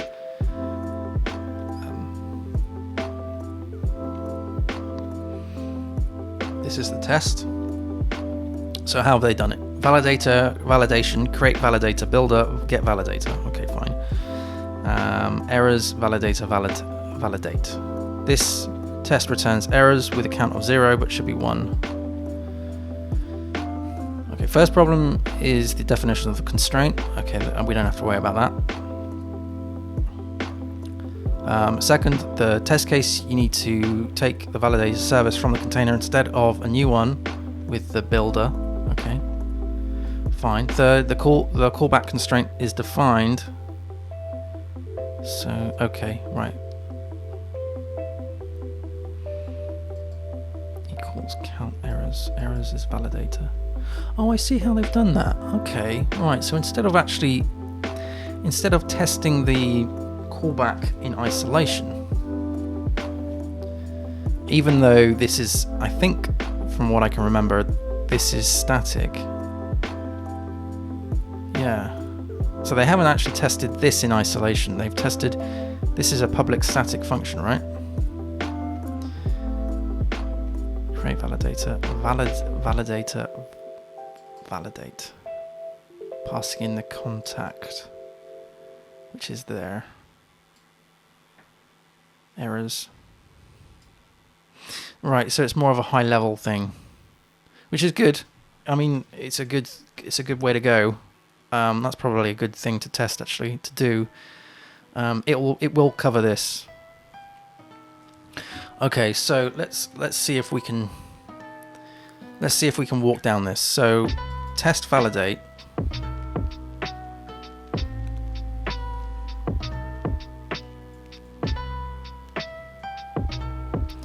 Validation, create new validator, builder, get validator. Validator, validate the contact.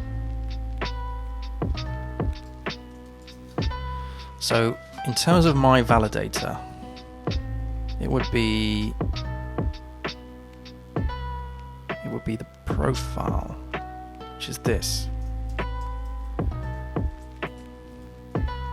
So I would call validate, passing in an array of stuff. Okay, right, so maybe I don't need to do any of this stuff. Okay, gotcha. So we still need the user manager to instantiate that plus the user, but in this case, the changed email would be in here, email. Gotcha. Okay, yeah, I'm with this now. May have taken me many, many hours, and you're probably bored stiff. But we got there in the end. Well, I think I have, because essentially I want to call validate on this, and then I want to count the errors, because essentially that's what I've been trying to do here, count the violations.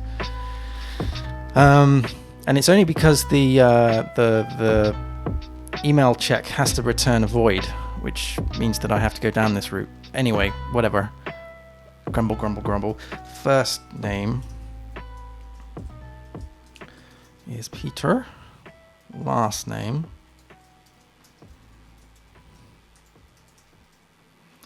After this, I'm gonna go and just grab a cup of tea, I think. Because my poor throat is not doing well. Okay, email, so we don't need to do that anymore. But what we do need to do, validate, passing in the validate, okay, is we do need to do count errors, validate. That would return errors, gotcha. So this is fine, this isn't fine. So that would be 1, and that would be there, yes. Okay, right. Let's try that. Let's give that a whirl. Hello, coders. Come on, work. Okay, the 2 tests are running now. Hey, James Harris, thank you for following. I really appreciate that. Yes, they both worked. Yes, just bear with me a minute whilst I have this moment of glory. Yes, this means that I can go down and have a cup of tea. Oh, sorry, James.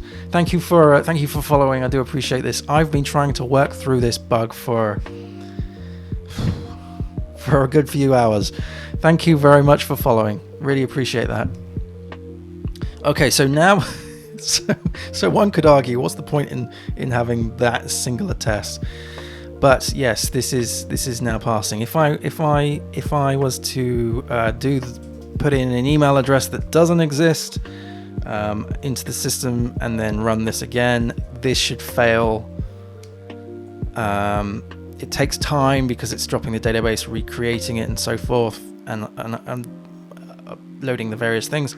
But this is good. This is good. Brilliant. Wonderful, wonderful, wonderful. Okay, so now we've tested that. What I'm going to do is I'm going to shoot off and grab a cup of tea. I will be back, but in the meantime, I'm going to run all the tests. I think there is one that is broken. Oops. Can't type.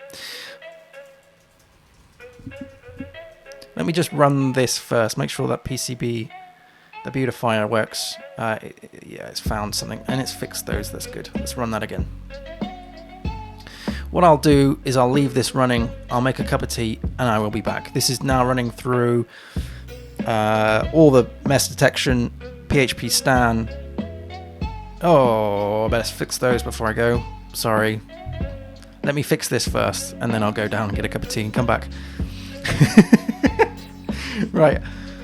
API profiler controller, undefined variable user. Yes, this is the controller that we were trying to do, because of course... let's do this. Profile... controller, there we go. Users. Here we go. This is the JSON jobby. Let's just comment all that out, because this is something that we will be working on. What's the next thing? Code type. Method. Build form has no return type. Ugh. Code type. Build form. Yes, no it doesn't, does it? That doesn't return anything. That needs to be void. And this needs to return an array, I think. Okay, is PHP stan now happy with that? This is, of course, running off of level 8, so the highest it can go. So we'll just wait until PHP stan runs, and then it's going to do all the tests. APIs, user oh no, there's still 2 errors. Method profile should return... That was me trying to be clever. It's this, isn't it? That needs to return that, and that needs to just put in an array and just shush whilst shush shush shush. It doesn't, nothing works with this, but I just want to get it past PHP stan. Next one, code type. Configure options should return an array, but the return statement is missing. Oh, should it do that? Really?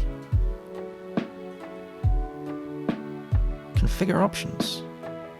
No, sorry, that's void. Silly me. Yeah, it doesn't do anything, does it? It doesn't return. Oh dear. It's been one of those streams.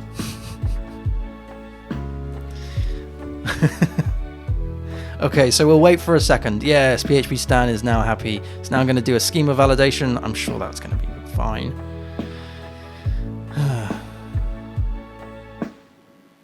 I'm sure this is going to be okay, he says. Come on. Yes, that's all good. So now it's going to drop the database. Bye-bye. And then it's going to recreate the database. Good. And then it's going to run the migrations. And then it's going to run the data fixtures. And then it should go down the tests. Now the API tests and the integration tests do it's now going to clear the cache. The API tests and the integration tests will take a long time, because they are, for each test, it's having to drop the database and then build it from all that stuff. So it does take time, because obviously they're testing the data, and the data needs to be at a consistent level for the tests to be automated and repeatable. So I just want to wait until that fires off. Oh, here we go. So we're running the API tests now. Good. Okay, I'm going to grab a cup of tea, and I'm just going to let this run through. I will be back in a few minutes.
Ah, good.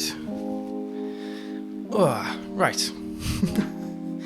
Okay, so this is still doing the API tests. Fine. Now it's doing the integration tests. That's great. So here, update profile test. Get profile test. Whoops, that's failed. Now it's doing all the unit tests. The integration tests have all passed. So I should explain. So these are testing the API endpoints. These are actually making API requests and testing the responses. This is testing the integration, the internal parts of this. Most of it at the moment is to do with Stripe, so it's actually making calls to Stripe. However, the ones that we just put in were these two. Now it's doing the unit tests, and that should have all gone through okay. Okay, so there is one failure. One failure, and that is the API response 404, because we haven't actually built the API endpoint yet, which is great. So that's brilliant. That's exactly what I wanted to see. I just wanted to make sure I hadn't broken anything. Now, as I was making my tea, I was thinking about all we've done with the testing side, which is fantastic, is to ensure that it only works in one direction. We need to make sure it works in the other direction too. Excuse me. This is where the data providers can come in really handy. So, for instance,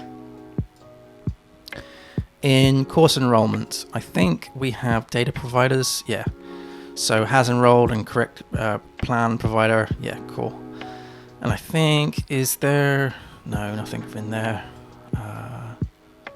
I'm sure in the units, in validator, I'm sure there was... Yeah, here we go. Invalid data provider and valid data provider, so of the actual unit tests. So we can do a similar thing. We can do a similar thing for this too. So we've got two checks here. Does email address does email exist with another account, and also test email check callback.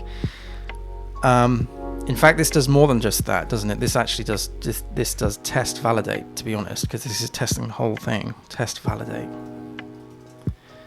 But what I'm thinking of doing is creating these user providers. Sorry, data providers, beg your pardon, for both valid and invalid tests. So, for instance, if I was to bring this up and maybe just put it in for my own sanity's sake, bring it into split view. Let's get rid of that for a minute. This one here is the profile test, the unit test, and then this one will be the integration test. So this is the valid data provider, so we can copy that, put that into here. And then this one will be the invalid. Now obviously we'll tinker with the data a little bit. So okay, so that should be good, and I just want to double check. Yeah, it's that, isn't it? All right.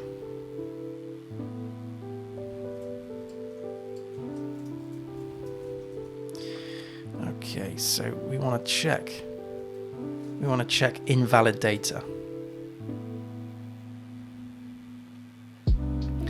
So yeah, let's just do the invalid data first. Yeah.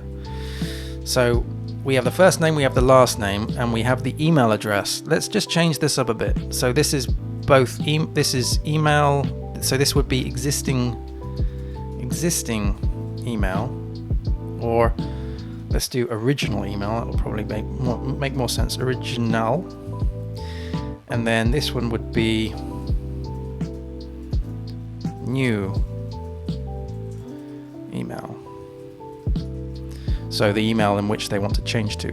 Let's just run just one for a minute. Let's not run two. So this would be the first name. Sorry. No. First name would be Peter. The last name would be Fisher. The original email would be this one.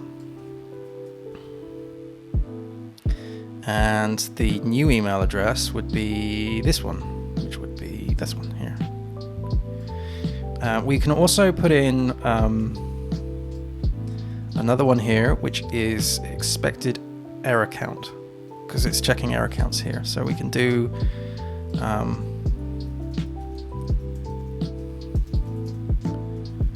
error counts, and we can do 1. Okay, so basically I'm just trying to replicate this, but in a way that I can manipulate the data that comes through. So, okay, so I really should have kept that open, to be honest. This passes in the array into the actual test as the array here.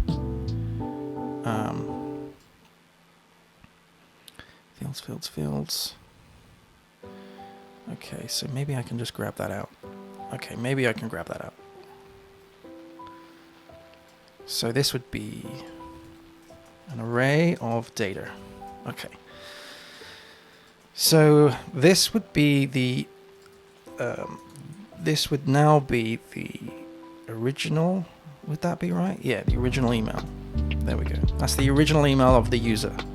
Now they're trying to change that, and we will also change the first name and last name. So this would be data. This would be new email, I think. New N, please. No. What did I call it? Yeah, I did call it new email. Fine. Then this would be first name.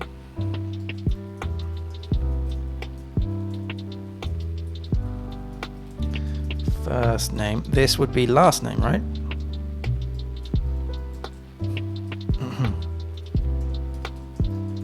And then this would be the error count.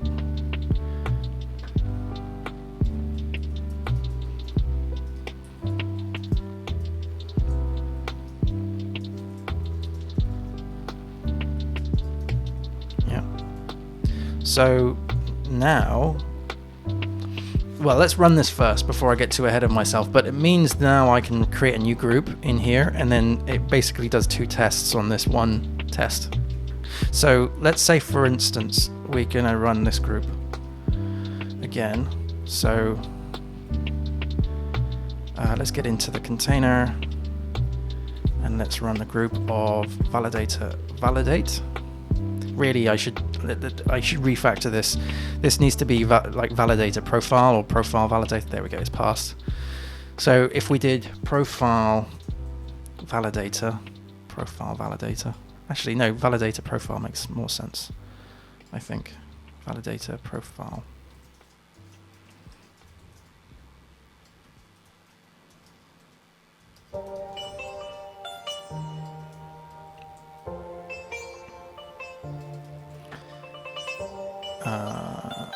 Yeah, we can get rid of that.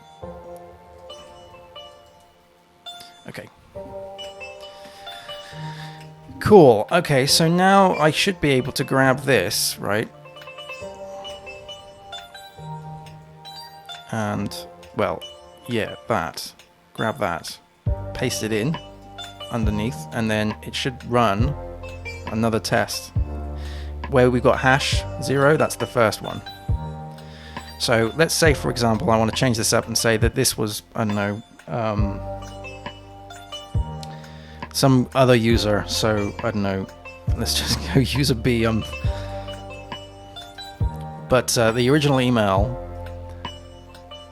is, say, test1, right?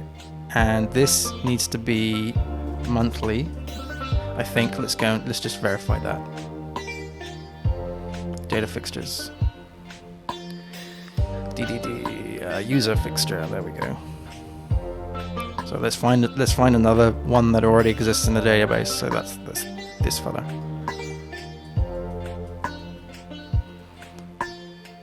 Yeah, monthly. All right, let's save that. Let's now run this again. So now that should be 2 tests coming through. Oh, hang on. What's happened here? Sorry, beg your pardon. That should be... I've changed the name of that, haven't I? It's validator profile. It's validator profile validate. There we go.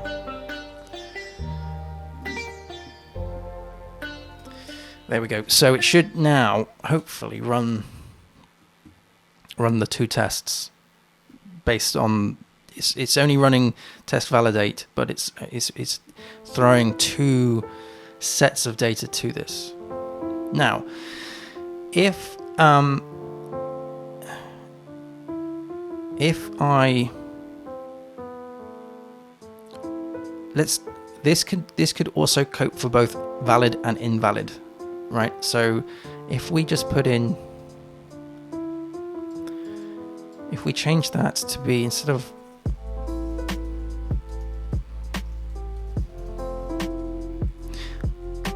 I think there's only one, I think I can only pass in one data provider. I think I've never tried doing more than one, but let's see something that is valid, right? So this one here, let's grab that. The error count should be 0 because this is going to be valid, right? So this is let's say, for example, they've changed just the names, but they haven't changed the email address. So that should be fine.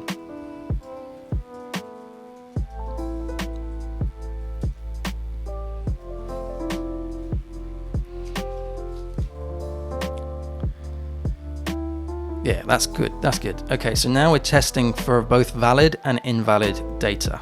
That's brilliant. Okay, what happens if they press save and they don't actually put anything in?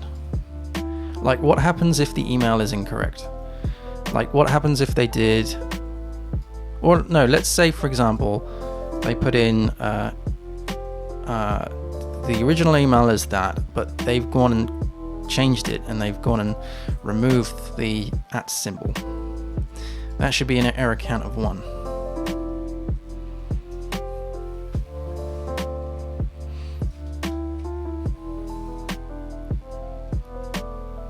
Yes, that's good. That's good. Okay. What else can we do? Let's say, for example, they just hit save and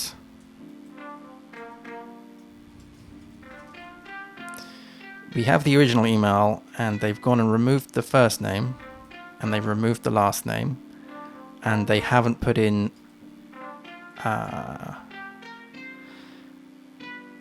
yeah, and they have just so that would be 0. So first name and last name, they're both not required. So let's say they've just decided actually they don't want to put their first name and last name down, and they've just removed, well, and so they've removed them, but they've obviously kept the email as the same. That should still be valid. So let's run this again. Hey Rylex. Yeah, I went to get some tea. Cup of tea. I'm fueled by it. Okay, that's cool. Okay, so let's say, for instance, now that what they've done is they've gone, okay, they have got passed in the username, like user, I don't know, what are we on now? User D? E? Something like that, whatever. They have the original email, that's already stored on the system, but they've gone and removed the new email address. The error should be 1. So let's run that. So I'm properly hammering this form. Yes. Good. I'm confident that that's okay. Excellent. All right, so that's now been added to the list of tests that we do. There was one that failed, and that was the API. So let's work through that. So I'm happy with the validation now of of all those things, which is good. So let's go to the controller, API profile controller. Right. So we're going to deny access to anybody who isn't well, we might as well just do that, right? So we're going to deny access, throw an exception if the user can't be found. Then we're going to get the profile, and then we're going to validate that profile. We also do a JSON decode of the request that's come through. Let's put that to the document. We need to pass in the validator for the so listen, we need to do profile validator, which is the validator. This is the thing that we've been testing. And we need to do validator. We need to do validate, passing in the data. Okay, so this is going to return the errors, right? Errors, I can't spell it. And I think I've got a similar thing going down with the, which one would it be? It's not course view. It's not. Don't think it's that. It would be register, because that's a form, which is in API auth, if I remember rightly, or auth controller. Register.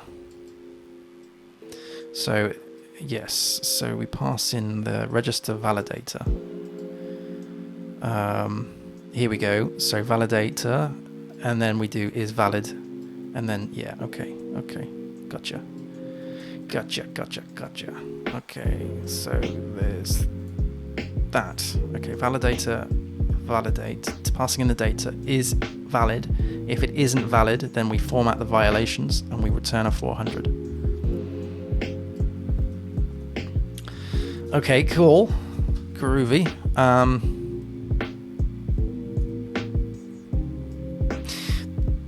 The problem I've just noticed here, though, is that this validator, and this is something that I just didn't think about, was that it requires the user. And at this point, we can't do that. So what I'm going to need to do is set this to be null and have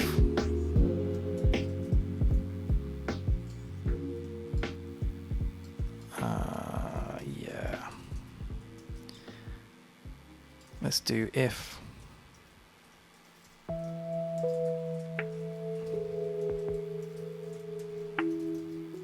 user is an instance of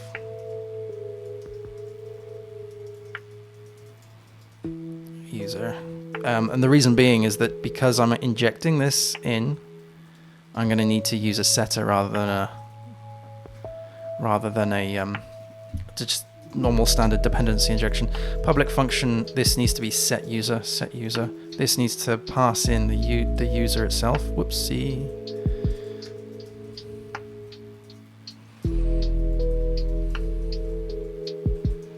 And then we need to do this. User is equal to user, and then we return, I don't know, this maybe. Okay.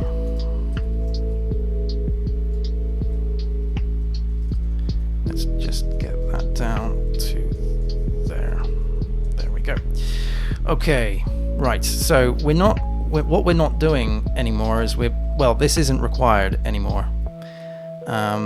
Simply because we can't really require it, because it's one of these sort of things that you need to inject. It does mean, however, that I need to check whether when we build the constraints that there is... This is getting awfully complicated now. So if this...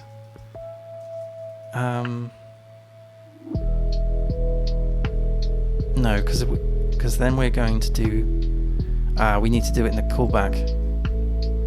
And it's going to fire... The callback is going to fire off... Yeah, we need to do it here, don't we? Is found. So we need to do it at this point here. So if this user, we need to check that the user has actually been supplied. This user is an instance of user, and that would be false if that's not the case. If this doesn't, then we need to throw an exception. Throw exception.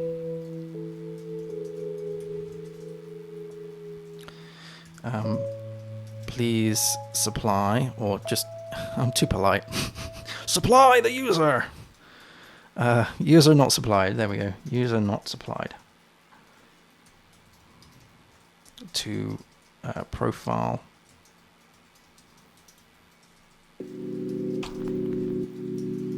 Validator. Okay, good. That makes sense. Unhandled. There we go. Cool. All right. So if we go back to the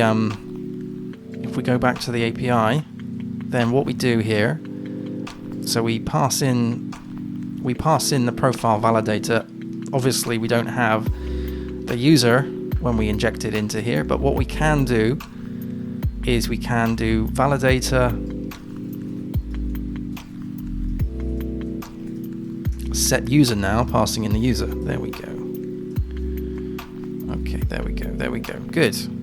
There's no need for that at this stage. Okay, so then we validate it. Then we check whether there is errors. And we format those errors. Okay, good. The next thing we do, and obviously we'll write tests for all of this, is that when we do the... Let's use the register as an example here. Here we're passing in a maker. This is kind of like my little wrapper, really. But essentially what we need to do is make that entity, or update the entity. So, yes, at this stage we do need the profile.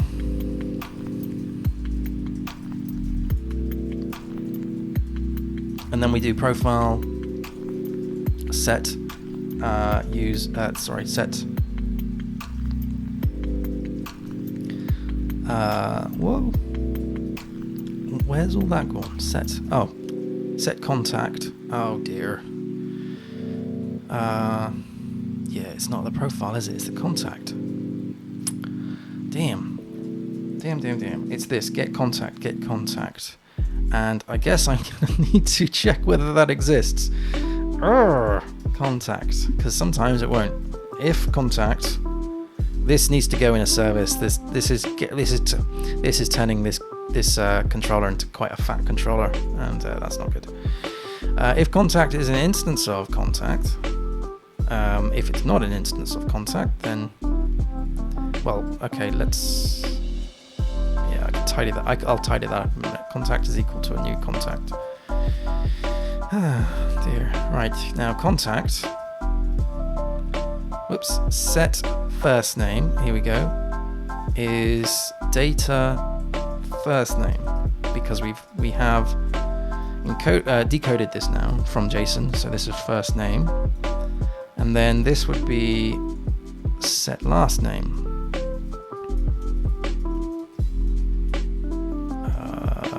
Last name, okay. And then, so then that,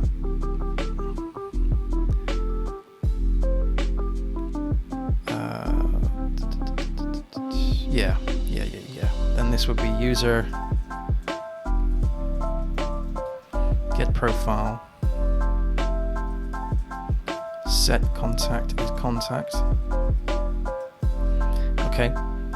We need to deal with the email. So the email is on the user. So user set email is the data email that we've supplied. Email.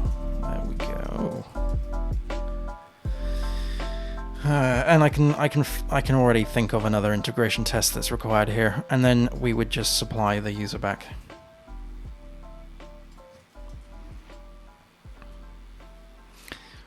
Ah.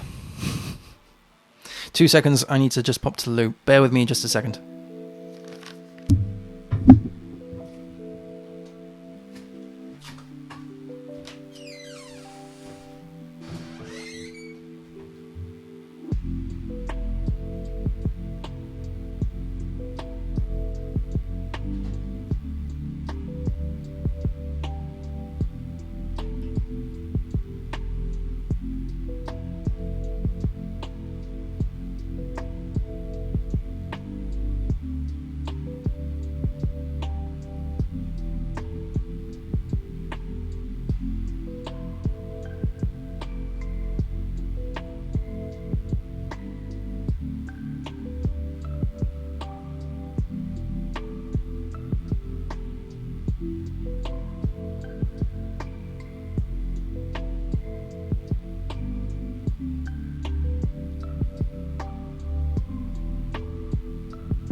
Right.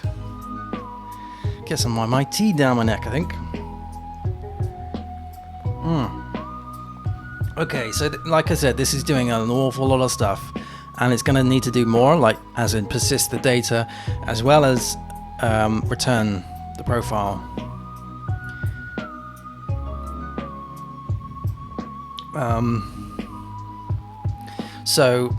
And this is kind of why I had a maker going on with the other one. So if we went to the auth controller, we had the maker, and then we pass in that. Now, really, the maker, to be honest, is more of a manager than than anything. I think this is just legacy stuff. So if we went to the user maker and had a look at that, yeah, passing in the user manager and all this stuff. So yeah, it's essentially like a wrapper for that, where you pass in various things and it creates that, and then it does a save. But it just means that that's lifted away from the controller, which is a good thing. So we had the entity makers here. So I guess I could do a similar one for the profile. So we could do profile maker.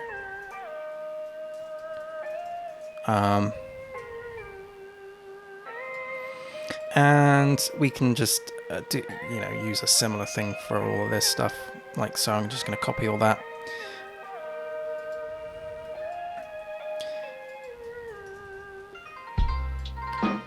And what we need to do is obviously write tests for this, of course, but what we need to do is there should be a make, yeah. So public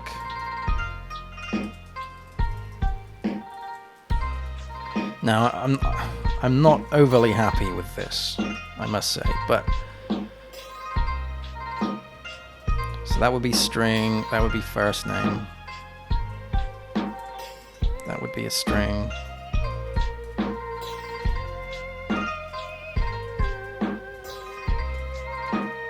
I'm not overly happy with this simply because it's too granular. And then we would have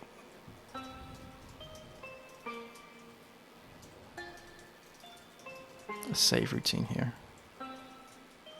And then that would be, we would also have a public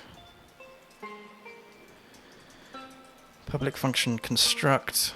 And with this, we would pass in, I think, do we not pass in the entity user manager in here? So this would be the profile manager. Profile, do we have a profile? We got profile manager here. Yeah. Okay, so then at this point here, we would either create a new one, or we would take one from the user. I guess what we could do is pass in the user here.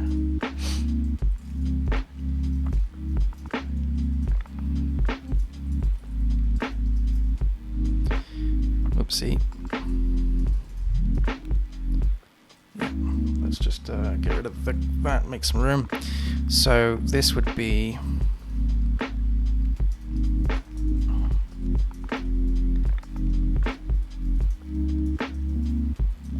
private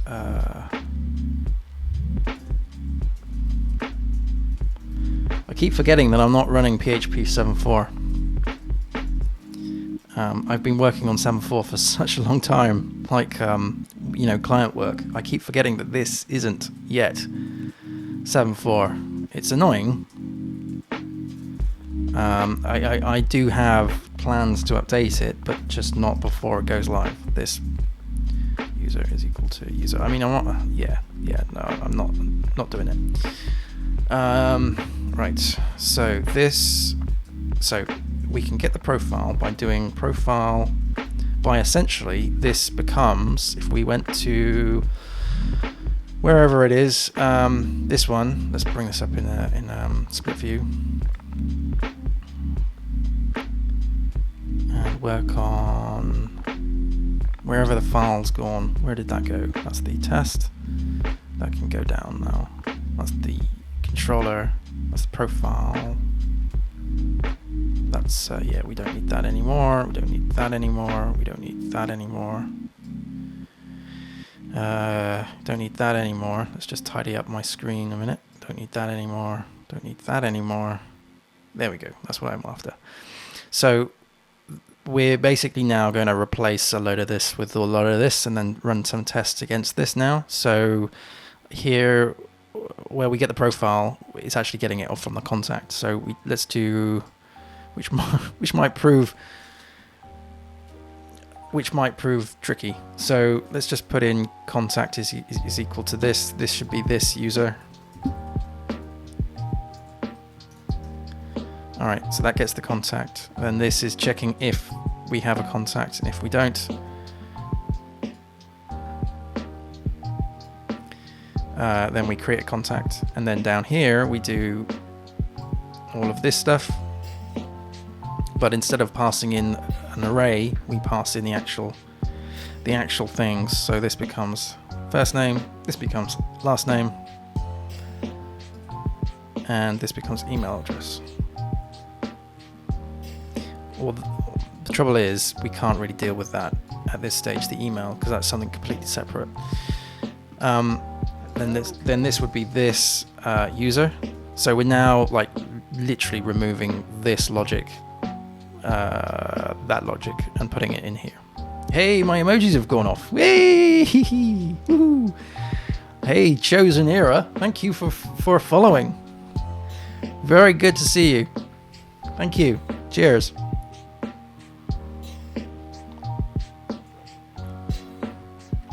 Okay, so that then returns this. I need to go and just double check what the other user maker returns, because it would be nice to follow that. Okay, so we then return that. I'm kind of thinking that this should be called a contact maker, not a profile maker now. Contact.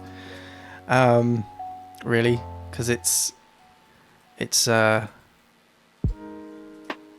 yeah, it's totally different. And then this would be contact manager.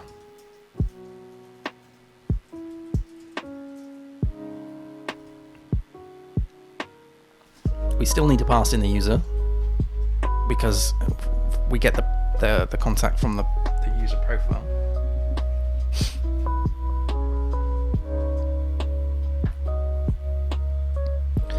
So the email address is going to be held somewhere else.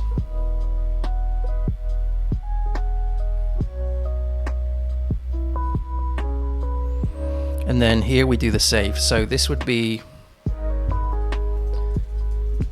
this manager update. Passing in the... Oh, hang on, wait. What's that about? That's not good. Where's this? What's this? Update, passing in contact manager. This doesn't make sense. Why would I be passing in that doesn't... That's not good. You can tell this was code that I created a long time ago. This should be entity. We are working on the depths of the code that I created many years ago. So we are playing with... There we go. All right. Again, what's this all about? Oh dear. You can tell that this isn't being tested because, you know, the tests are all passing. So, and well, to be fair to me, we haven't actually done any code that interacts with this stuff yet. So it's why it exists in the first place is another question. But because essentially this you could class this as dead code, but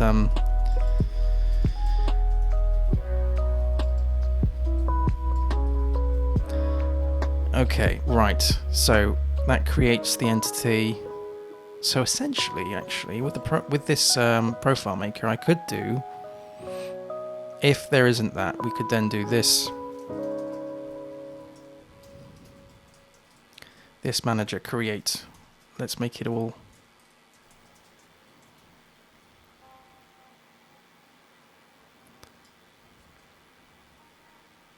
Oh, it's a static method. Why does it need to be a static method?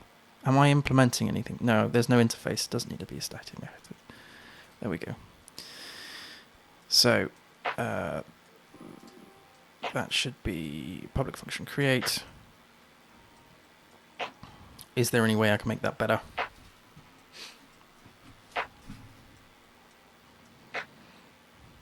No, that's fine. All right. So then this would be we save the contact, which would be the contact entity here. Whoops. And we just pass that in. It's basically like a little facade. Okay. Why is that complaining? Unhandled. Okay. There we go. Okay, so it's like a little decorator stroke facade. Well, no, it's not a decorator. I shouldn't have said that. It's not a decorator. It's just a... There we go. There we go. Okay. Right, let's compare this to the user maker here. So when we make that, we get the new entity and then we return that. So we need to now return the contact. Right.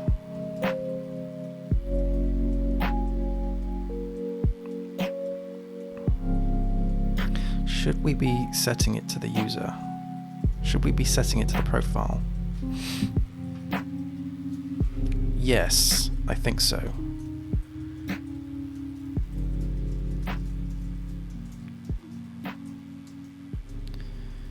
But we can't do that because we don't have the right mapping in place for that. Okay, let's just return the contact. I don't want to make this too...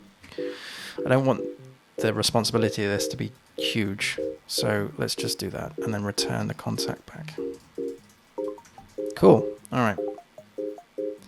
Why is it returning null? It'll always return a contact.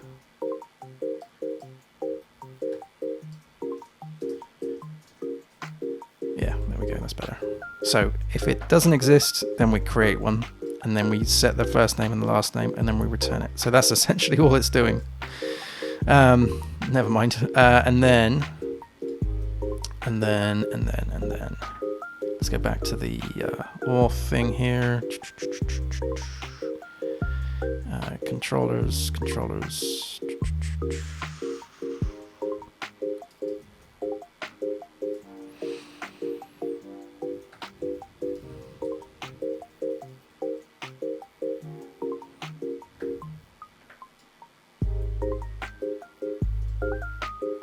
Then we do make a save. Gotcha. Okay. So, right. I'm with you. Right, so let's get rid of that for a minute. All of these things. So if we pass in the maker, which is the contact maker here.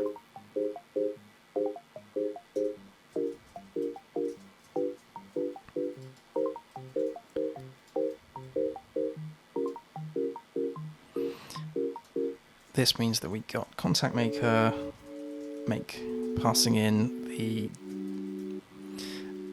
I mean, I guess what I could do is I could just supply the whole array and then it'll be up to the maker to decide those things. But for now, and I think that's probably a good thing to refactor down the line, I think, rather than just define exactly every single thing, because essentially the contact... sorry, that's last name. The contact is going to be extended a lot. Well, the whole profile system will be eventually. So first name, last name. I think that's all I need at this stage. Is that true? Yes. Okay, so we don't have to worry about this. This is already done. That's going to return a contact. Okay, cool. We will test this, of course. And then, so we got the user, we get the profile, we set that back to this. This is good. We set the email, and then we do. Now, I'm unsure about this.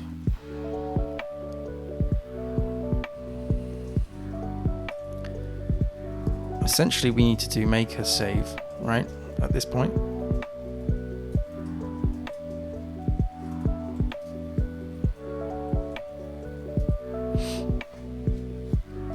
we could pass in an additional flag to save, like true false, so we don't have to do this from outside of there. And then we pass in that, and then we do this, which means now I need to save the user.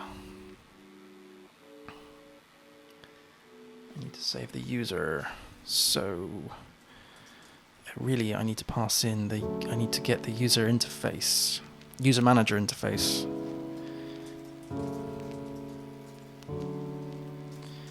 User manager interface, which is user manager here, because then what we do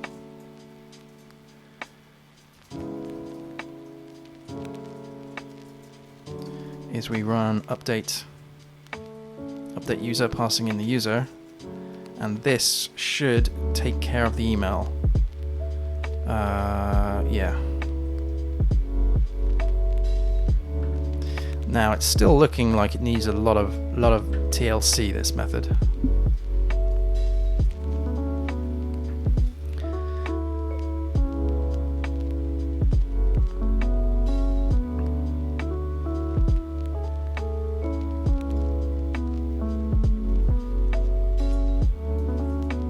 Oops.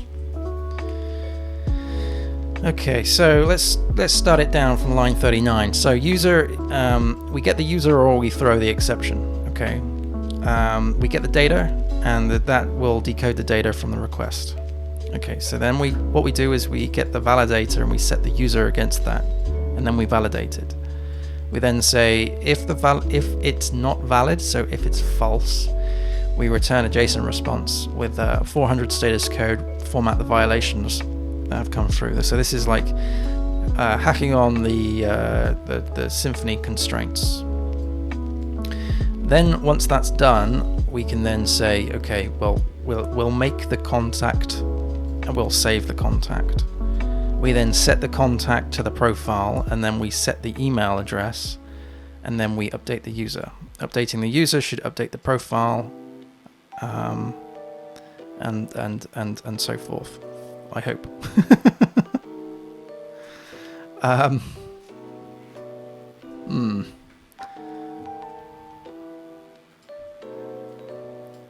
Dubious.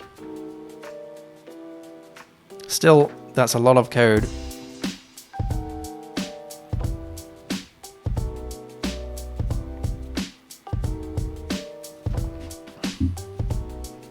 And also, the thing is, because this is going to be both a GET request and a POST request, I'm still debating whether or not that should be the case.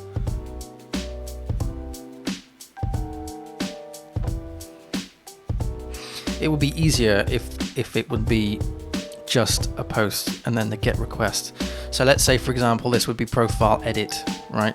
Profile edit.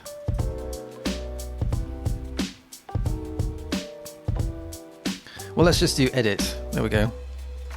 And then the next one would be just profile. So this handles the edit of that. Right.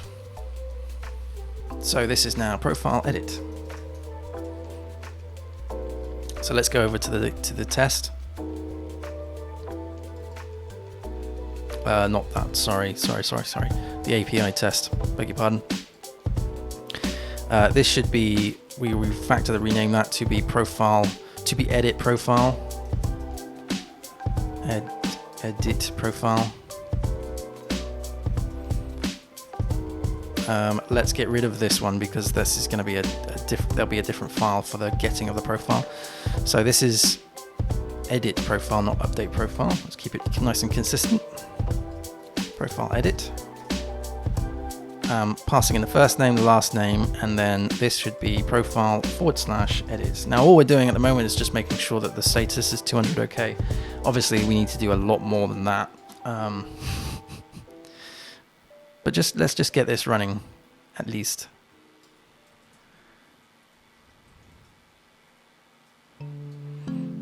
So this is now API, isn't it? -G.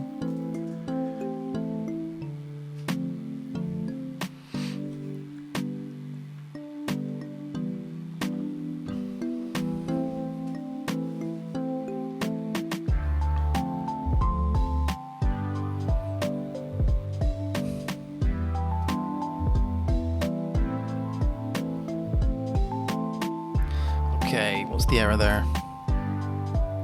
There has been an error. This has been reported and will be fixed soon, apparently. It's a 500 internal server error. Okay, so let's what we can do with those is I've got a nice little make command which will pick that up. So if we did make log, KE, there we go, log critical. Oh no, sorry, I need to evaluate the Docker machine.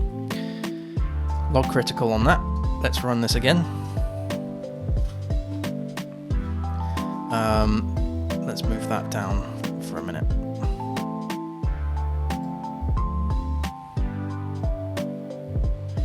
Here we go.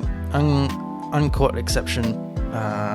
Cannot auto wire contact maker from here. It references contact maker, but no service exists. Oh, okay. Okay, something's wrong with my auto wiring. So contact maker, contact. Why is it in the namespace of manager? That's not right.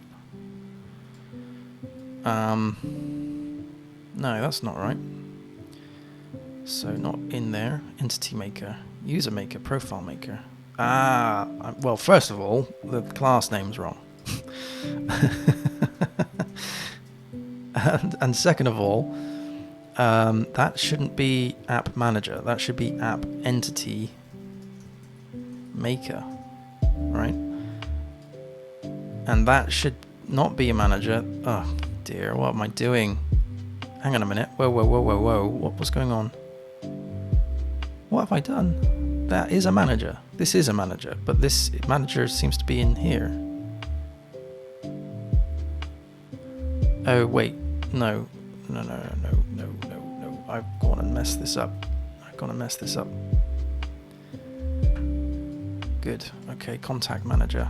This should be in the manager. Here we go. Yeah, I'm messing around with the wrong file. Silly. Right, it's this. This needs to be called contact maker. And it's in the right namespace, so that's fine. Right, let's give this another blast. See.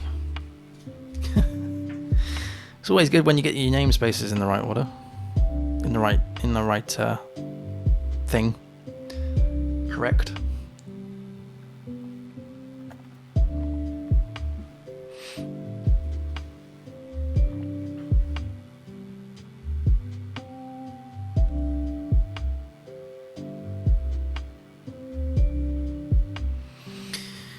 Okay,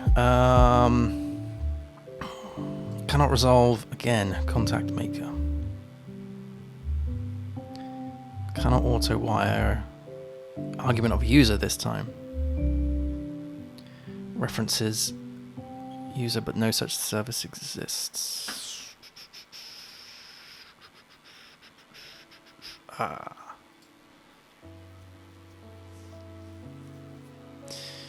Okay. Okay, instead of this, I think what we need to do, instead of, yeah, I see what's going on here. What I need to do is I need to pass in the user object.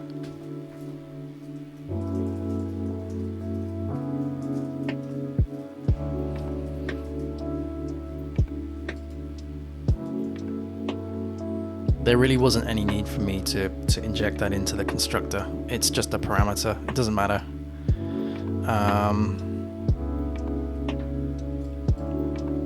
Yeah. So if we went back to the controller here, what we need to do is we need to supply the user as the first argument.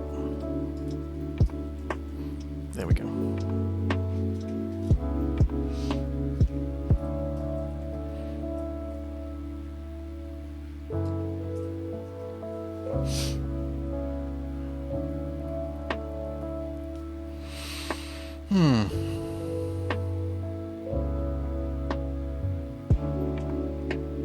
Okay, still got a problem. This is because, wow, look at that. That's just not what I want. Yeah, it's gone way past the Bash's history. this is obviously returning. Here we go. We can get the stack trace down here. So, although that's pretty meaningless. Tutorial. I'll tell you what might work is if we. Here we go. Sorry. Cannot auto wire service. Contact manager or argument supplied construct. Method of construct. References class. Doctrine entity manager, but no service exists. Try changing the type hint to entity manager interface. So this is to do with contact manager, which is that, and it's to do with this, which needs to change to be very similar to the other managers. So course manager, for instance, yes, it's an entity manager interface. I got a feeling the contact manager was something that I built like years ago. I can't see the name on that, but yeah, and I just kind of built it without actually doing any kind of verification.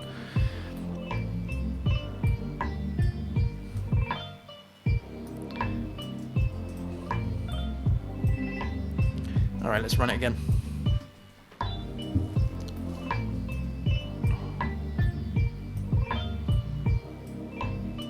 Come on.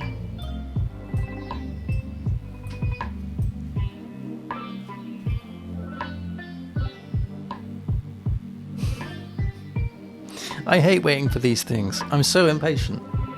Here we go, it's passed. Woohoo! Okay. All right, so we got a 200 OK.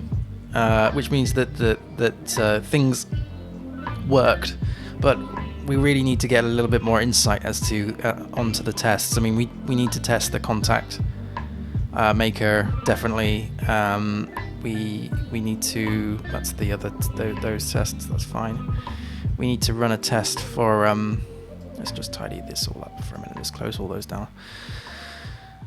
Yeah, with the APIs. Down here, edit profile, here we go. All we're doing is we're saying, is that a 200 OK? You know, it's not great. We have obviously got tests to ensure that the integration, you know, these things do work, right? But what I guess I could do is say, is I could run this, I could almost take this as an acceptance test, because we're editing the user with the first name, last name, and email address. I guess what we could do is check the response of this, so we can see that the response comes correct back. And I guess the next thing really is to run it through Postman, just to get a visual. You know, we've done a test on the code, so I guess it's time to test the actual visual, the return. So let's go and log in with a user API. Let's go sys public. So let's log in as a free user to the system. So we've got the access token, sweet. Okay, good. And then from here, let's do a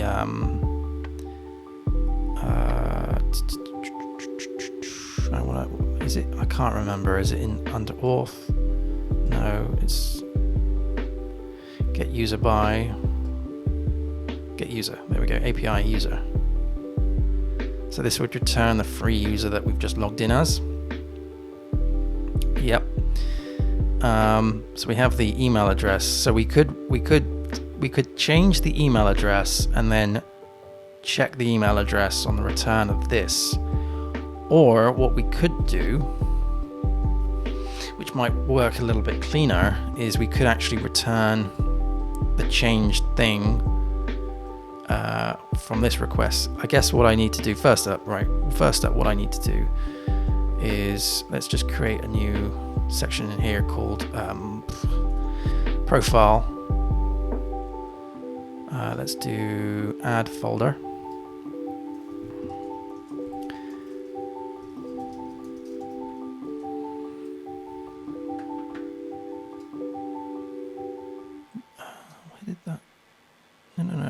hang on a minute. I just did add new folder, but where did it go?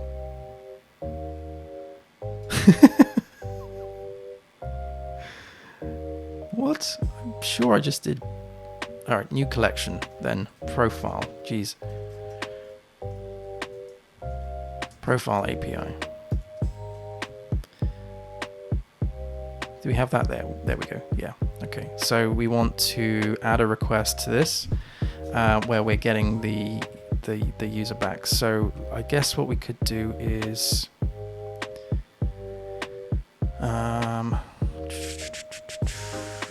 this is Git. This isn't not auth. This is in user. This needs to be.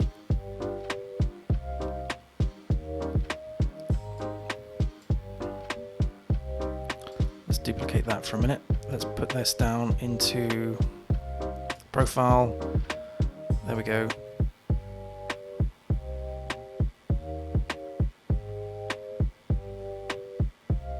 Hang on a minute. Where did that go? Here we go. It's just moved up to the top. Let's change this by edit.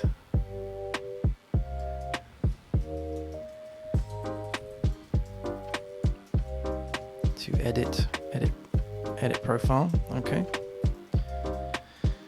And this is no longer going to that address, right? So this is now going to a profile here, and it's going to profile edit. And we're passing in JSON into from the body here. The authorization should be the user token that we've just logged in as, which is fine. The body should be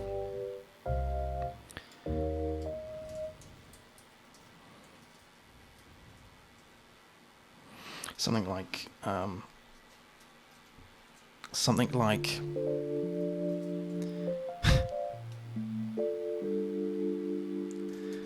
first name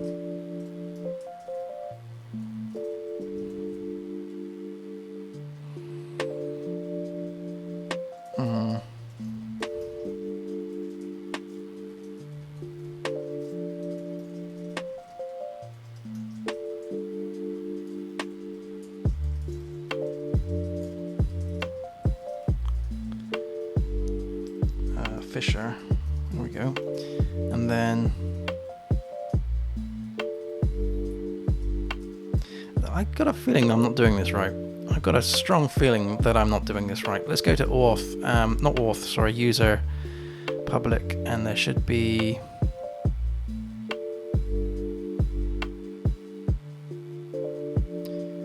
where is it in auth? Token profile. Oh, there was the profile. Let's remove that. Don't need that. That's the JWT stuff. That's pretty legacy.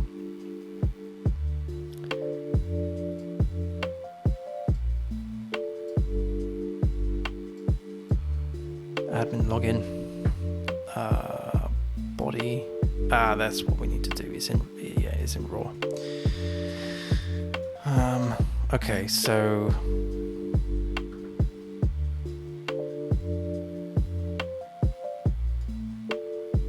System, there we go, that's what we want.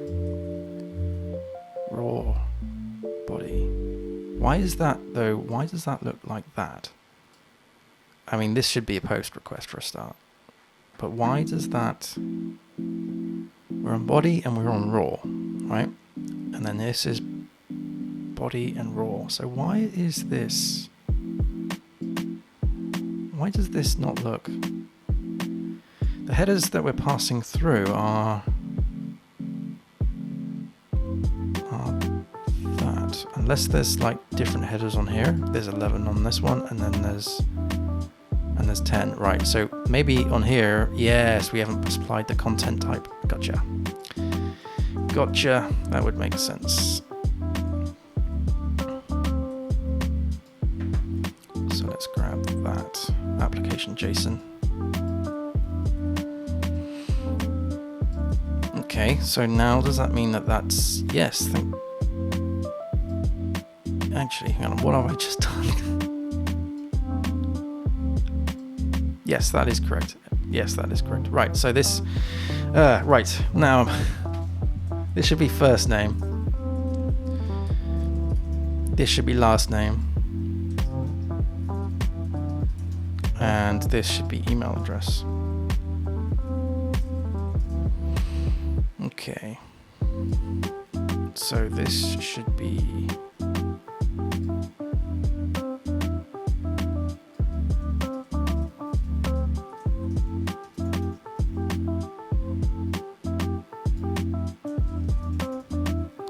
the email address. Do we have? We've got free user username. That might work. Yeah, that might work. I just basically want to run this and get the response back, and then I can see the manipulation. So if we hit send on that,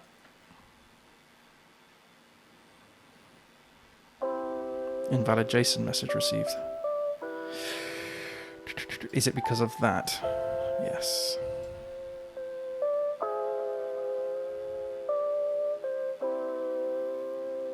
There we go. Right, so this is now returning a 200 OK. Let's hit save on that one. So the response that we get back is the user. We really need to return the profile, which is this one. So this now goes to. This is now a problem with the controller, the JSON encoder, this stuff here. Yeah, because we're passing in the profile. What we really need to do is actually thinking about it is we need to return the contact. To be fair, that's what we need to return, not anything else. Unless I decided that actually the user should also return the contact stuff. Nah, let's not do that. Let's just return the contact.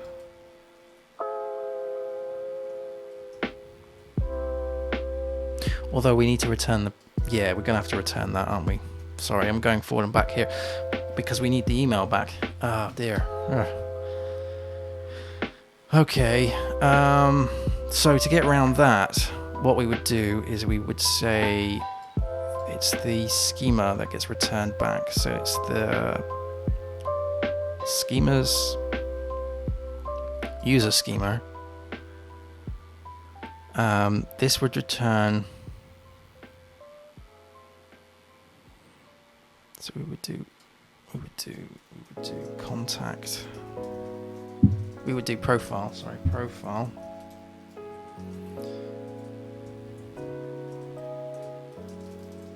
This.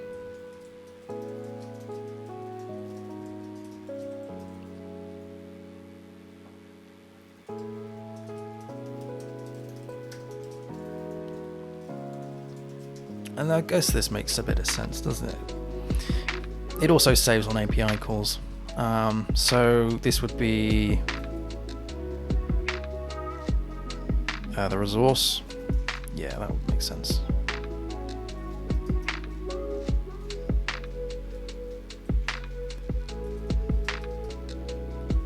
Resource. There we go. First of all, we would make sure that the resource is an instance of the user. Hey, little bull.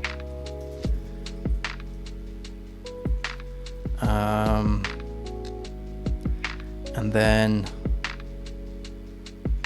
well, we could, yeah, no, we don't need to do that. We could just put that in as a type check. So we would return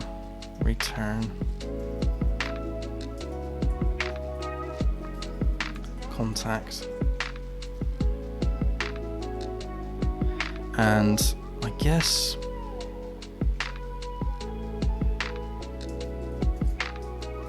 we could even return an array, couldn't we? So we could do resource get contact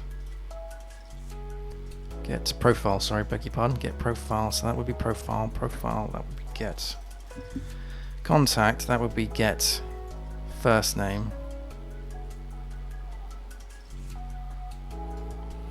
I need to be careful whether there is an instance where this could be null. First name.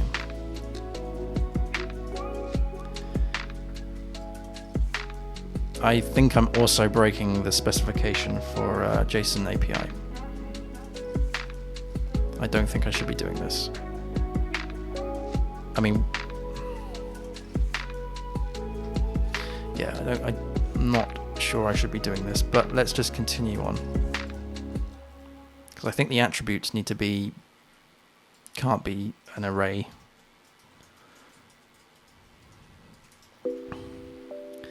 We already have the email, so that's that already sorted.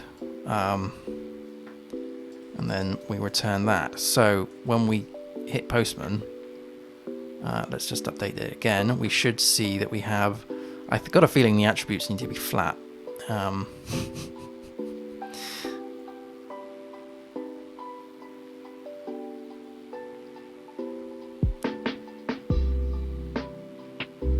Wow, why is this taking so long? Anything coming out in the logs?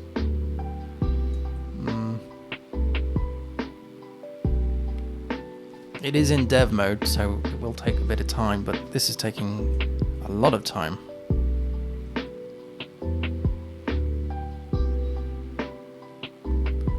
Yeah, okay, what's going on here? Uncaught exception. Get profile. Oh!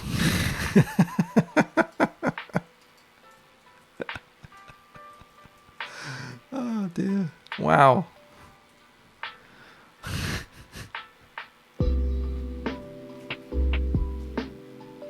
I didn't pass the resource. Here we go. Okay, so now we've got the attributes down here. We've got the username, we've got the email address, subscription plan, profile, and then we've got the contact. Now I don't think we're allowed to do this in JSON API. In fact, I'm just going to double check. I don't think we can do that. JSON API schema.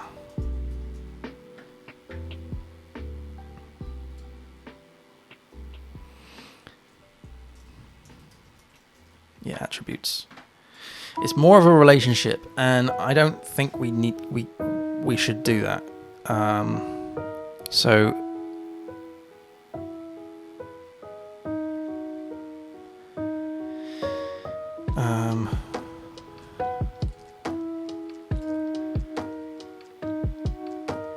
Right, this is the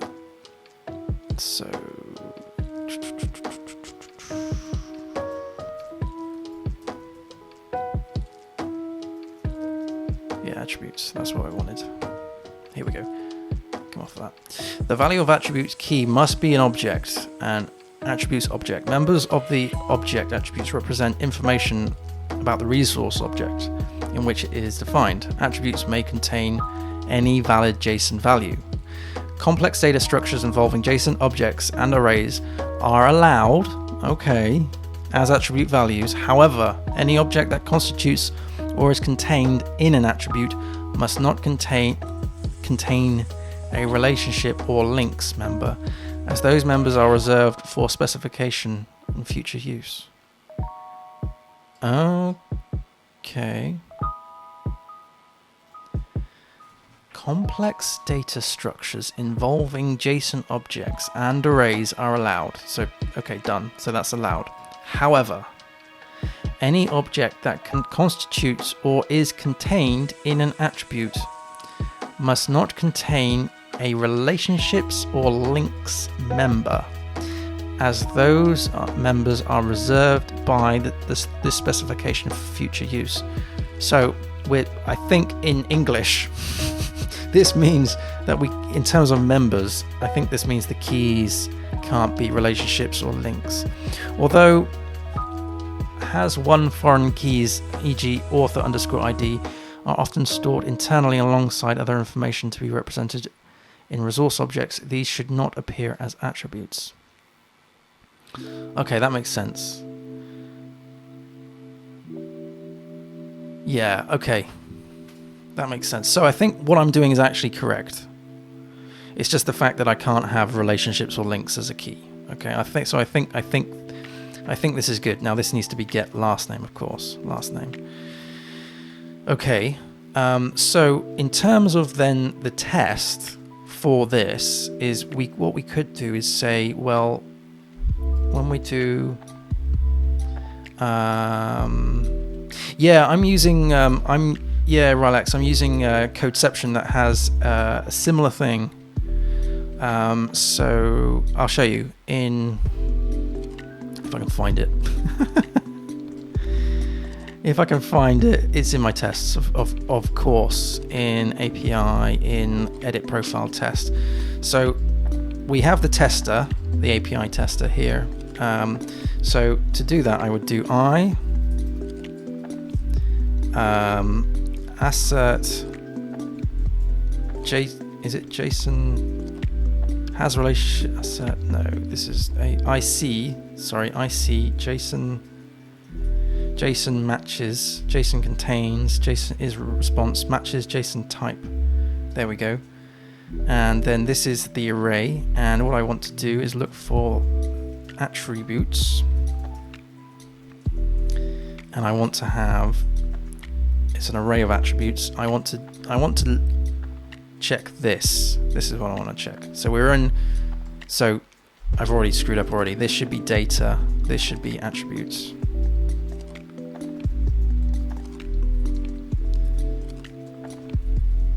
This should be contact. No. This should be profile.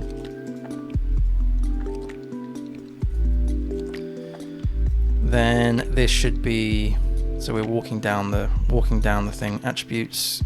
This should be profile. This should be contact.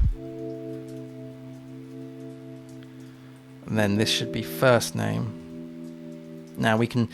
This is matching the JSON types. So this would be first underscore name matches the type of string, right? And then this would be last underscore name would match string. But I want to go one step further than just checking the data types. I want to actually make sure that what has been returned is what we've sent. Whoops. Right, so instead of that, I see response.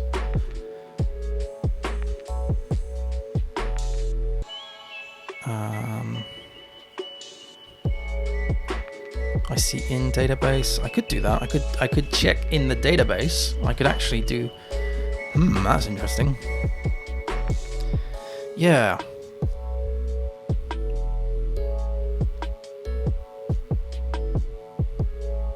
Ooh, that's an interesting. So I could check the API response, but I could also check that it's actually the database has been updated.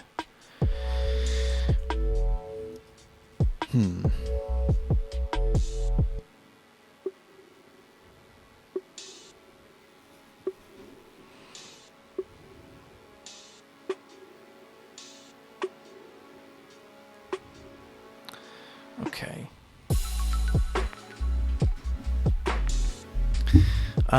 Oops.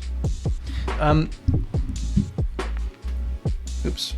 Yeah, the other good thing about this is that this will also check for dates and times and stuff like that in specific formats.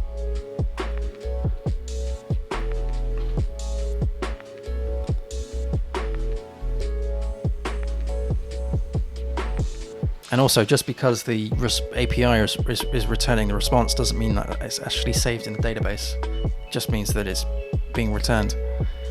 I also want to make sure that the user has that. But I want to see if there's a way of actually checking that. Let me just see here. There must be. I must have done it somewhere.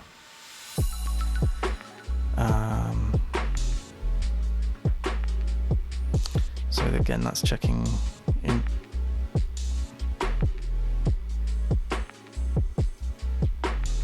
Just checking that. Get user by username. Maybe I haven't. Checking errors. Course enrollments. I've just clicked on that.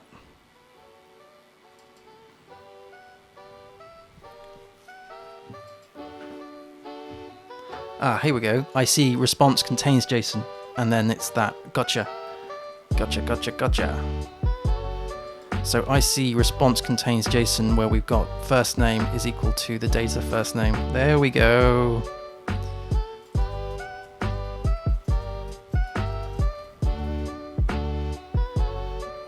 And then that would be data last name.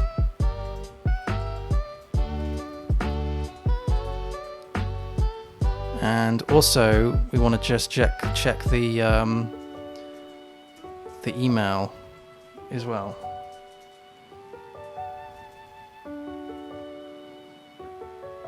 Which is data email.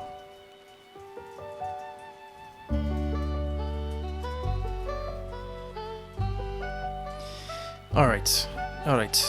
So let's give that a blast. Because all it was doing before, is just checking that it returned to 200 OK. It's not actually checking much, or at least it wasn't.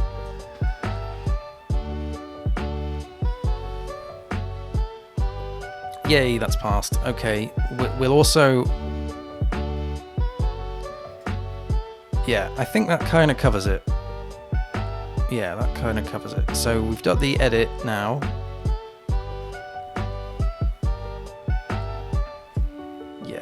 Yeah, I'm quite happy with that, actually. Let's do the test for the getting of the profile. Let's move that over there. Let's just tidy up the code, and then let's just grab that and put that into there. Copy that. We want to get the profile, so we're not posting. We're getting. Whoops. So it's just that, and we're not supplying any data, so that doesn't happen. We want to make sure that actually what we want to do, we could either make sure that because we know what because the database gets reset every time, we know what the data is, or we can just do C JSON matches. JSON C response matches JSON type, and then put that as string, and that is string. That makes the test a little bit more flexible.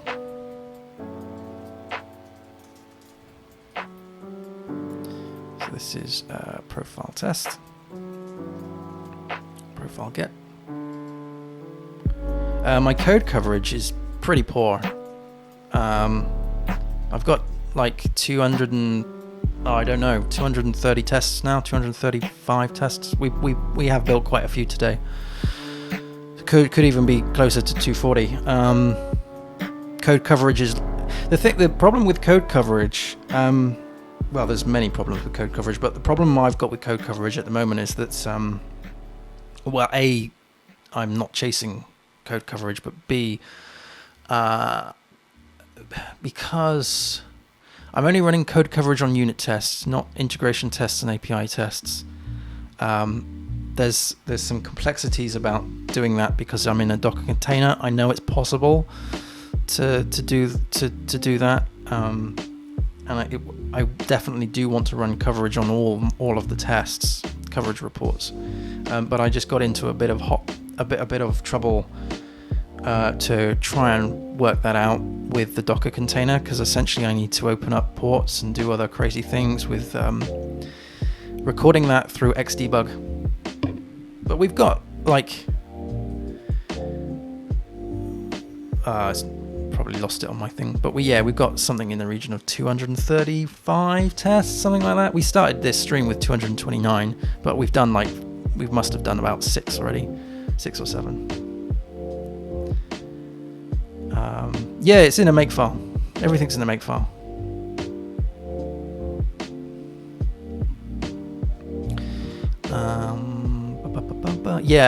I just need to wire it up. It's a wiring issue, and it's just an issue that I haven't really got round to. Right, let's just run that. That doesn't exist, so this will fail. It's a wiring issue. one of those rainy day jobs.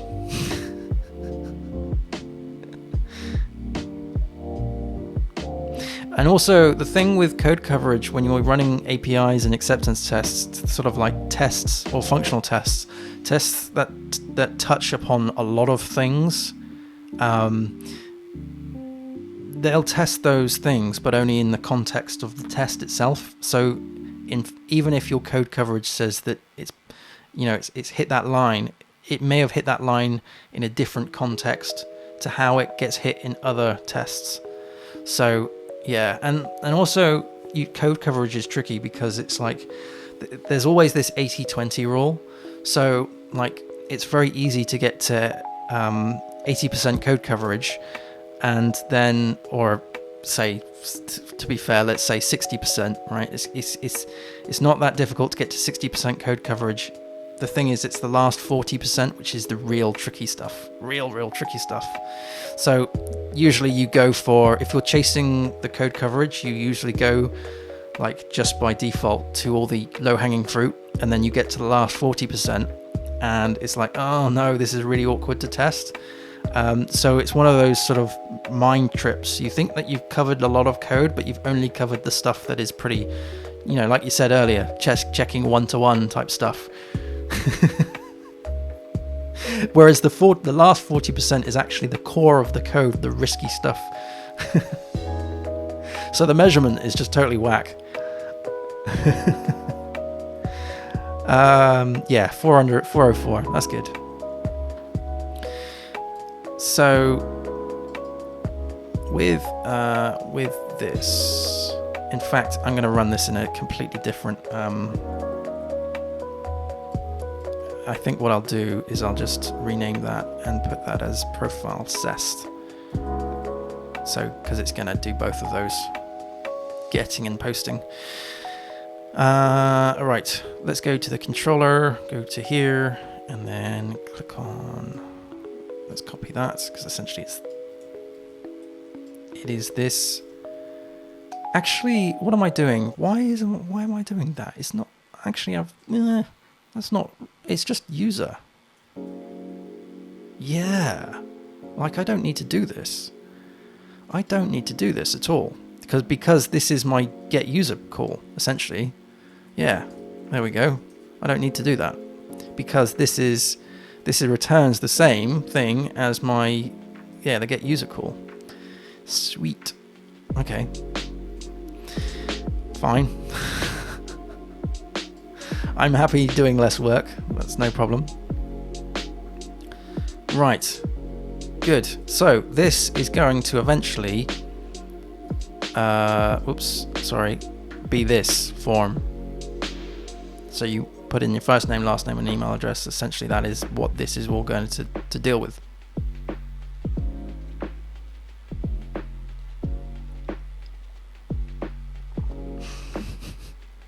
Yeah, I see what you mean. Yeah, it's funny. Some companies that I work for, they really care about it, and a lot of companies that I work for, unfortunately, don't. But it's an odd thing. It's an odd thing. The thing is, like, if you think about it without thinking about it, if you just look at the code coverage and you go, oh, I'm at 80%, brilliant. The code there must be a huge confidence rate.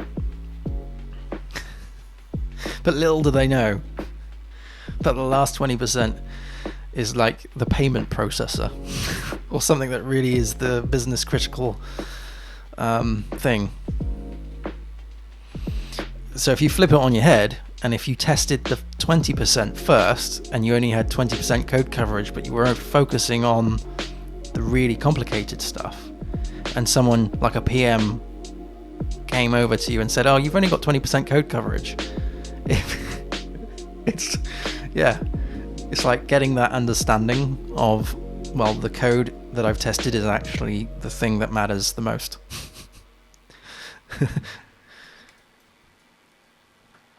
Right, so I'm gonna do this, the Gatsby stuff off stream, I think, for that. I mean, it's just JavaScript, creating JavaScript and then making the updates and stuff. I really want to focus on the back end on these streams at the moment. Right, I guess what I need to do is run all the tests and make sure that they all work before I'm 100% happy. Let's do that. So let's come out of this and run make tests. Now this will take some time, as we've seen, but I need to wrap up anyway because it's like past 6, and I am. Oh, let's not do that. Let's do make tests. This will test the Codeception test PHP Stan and Beautifier, which has already picked some bits up. So let's fix those. That's great. Let's run that again.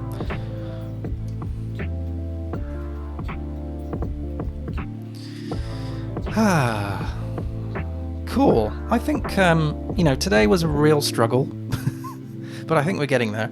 Okay, PHP Stan has picked up 11 issues, so let's fix those.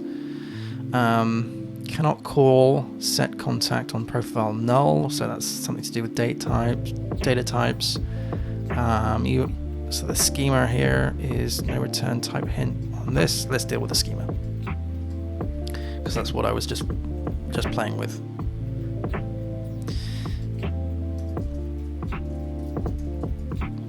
Use a schema, and so. Cannot call get contact on profile null. Okay, so yeah, this is because I thought this was going to be the case. Let's do profile, because obviously when you register you don't have a profile yet, so it is going to be null, which means that this would throw an error. So yeah, profile is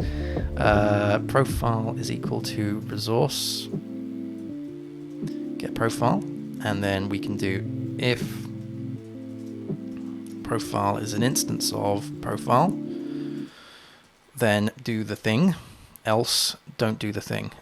So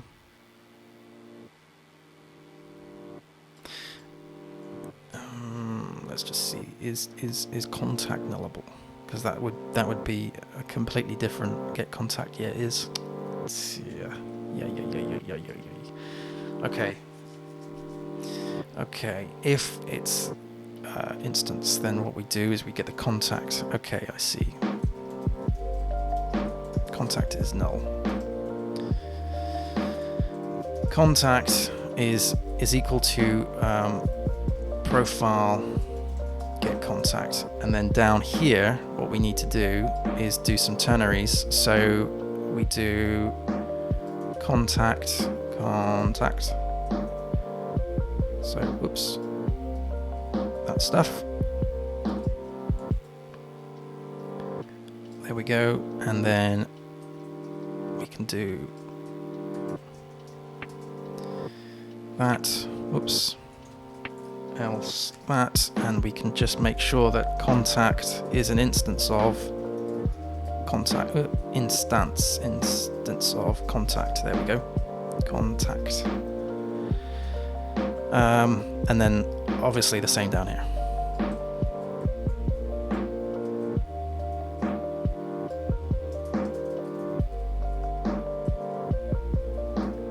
Okay, so that should have sorted that out. Let's run make tests again. Contact manager, set entity, does not accept the manager interface. Ooh. How rude. Okay, run those again. This is contact manager now. Contact manager.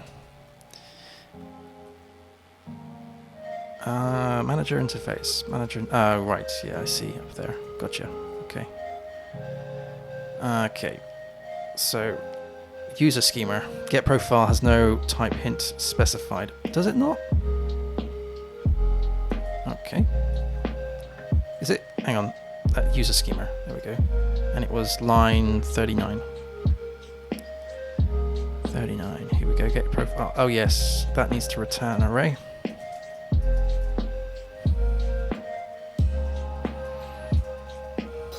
Okay. Let's run that again. Right, contact maker. Call to method get contact on profile null. Okay.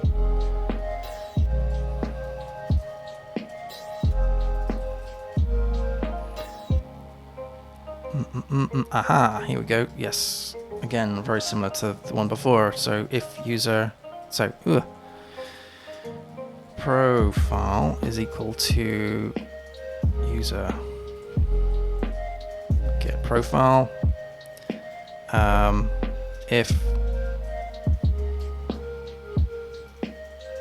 If profile is an instance of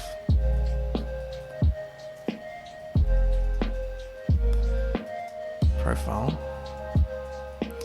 In fact, if profile isn't an instance of profile, then we should do profile is equal to new profile. There we go. And then, there we go. Contact is an instance of, okay, gotcha. Okay. Contact maker is what we're just playing with. Contact set first name on null. I think that would have solved that. Should return contact, but returns contact null. So this is make, which is this, returns contact. Why are we doing that? I think that would have fixed it because that would have been null and that would have trickled down. So I think that's all right. Oh, Beautify has found an issue. Let's run those through again.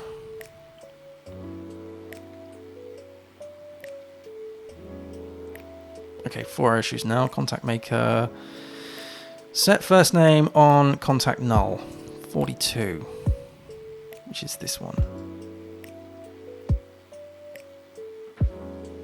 Oh. Sorry. I need to set that to be contact.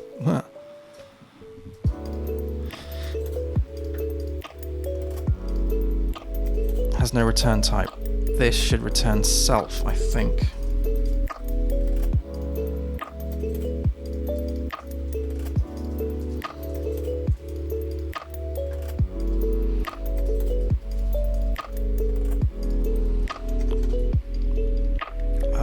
Save as note. Okay, no. Last one. API profile controller cannot call set contact on app.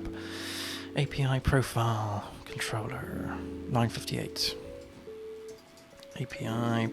Oops. Profile controller. Line 58.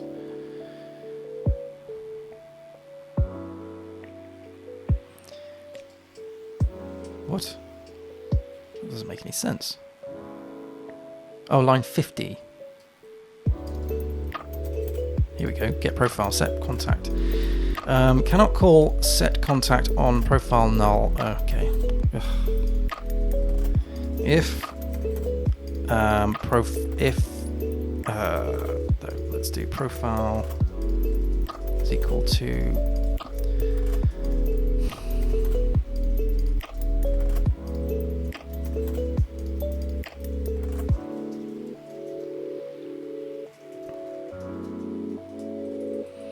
if profile isn't an instance of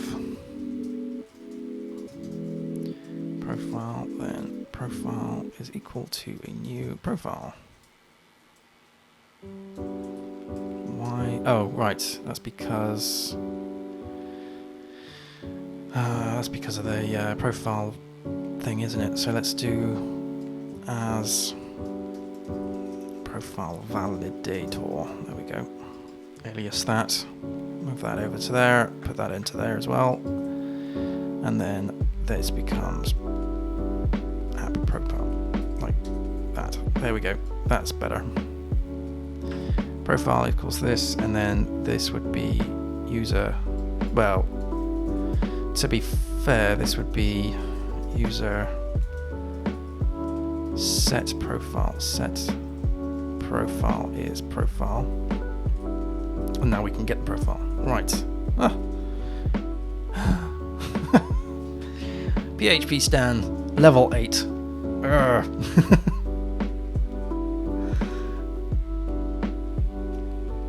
Okay, still got an issue. Line 56 now, API controller. User get profile, set contact is contact.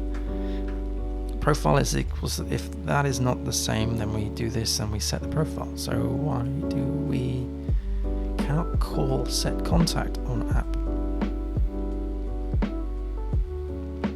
Oh. Okay.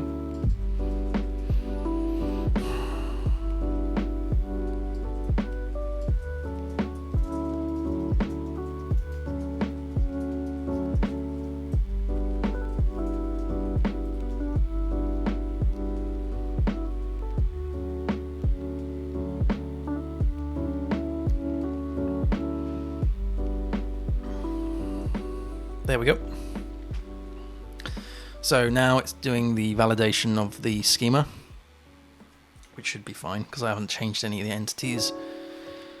So it's just checking the mapping. Now it's doing the database updates.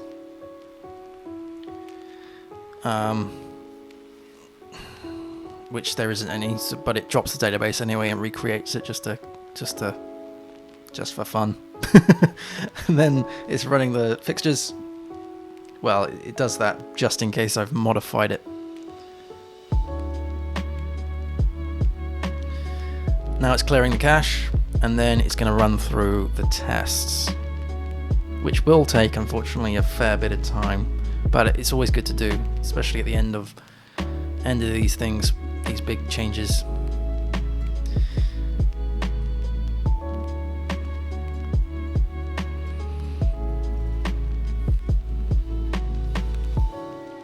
Okay, so now it's going to run the APIs. We've got 36 of them.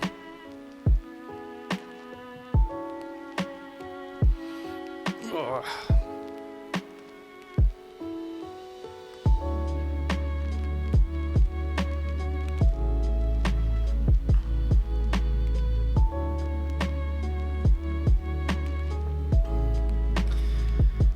I think I'm having steak tonight, which is awesome.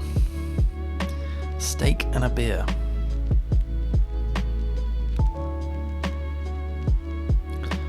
Yeah, it's been non-stop. Like the last few weeks has just been utter non-stop, and just like working on various things. I think I've come to the. I was thinking about this morning, and I think that because I'm so busy at the moment, it's partly because I'm like trying to do as much work as possible. Because of the threat of the recession. It's like trying to do as much as you possibly can right now, which I kind of it's probably not the best move for my sanity.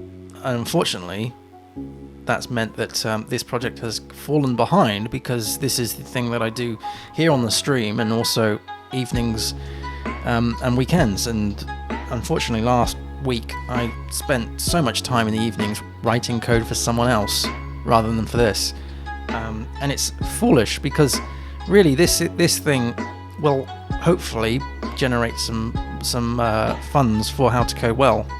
You know, I would hate to think that the recession, when it hits, I would have to do so much extra work just to keep things afloat to keep things to this point, and then have to focus on so much other people's code rather than this, and then this would have to be dropped. At the moment, it's kind of in a sort of a state where I'm very fortunate that I can spend weekends doing this stuff, but it might be a case that due to the economic stuff, that might not be the case. So it's a catch-22.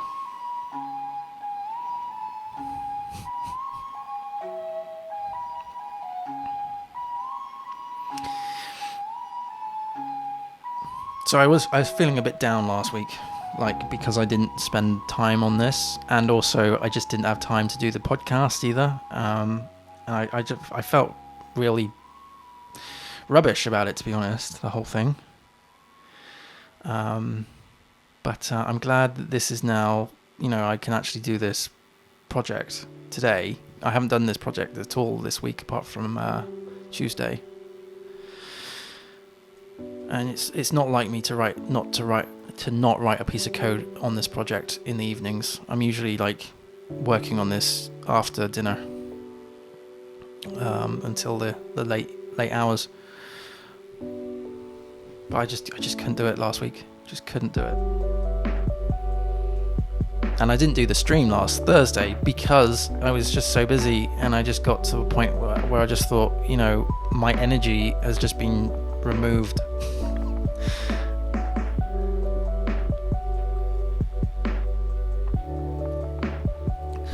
So, I mean, I did in the last podcast I was talking about the roadmap, and I got to be careful because I set some goals to say like September would be soft launch and content stocking and all of this stuff, and I can just see this sort of falling behind.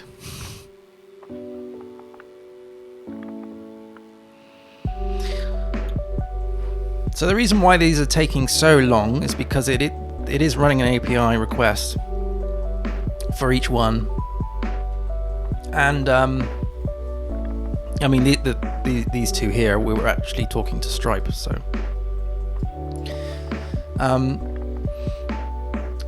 that's why it's going to take a bit of time. So it's doing an API request, and it's also dropping the database and recreating it to a place where it's sort of stable and repeatable.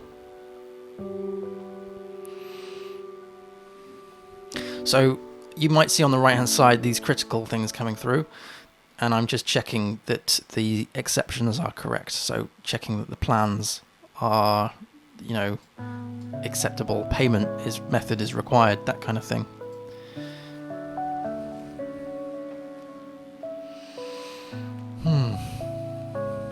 And then this is testing the tags.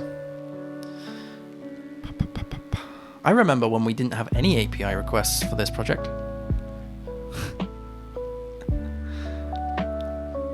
I mean, this is only testing the back end.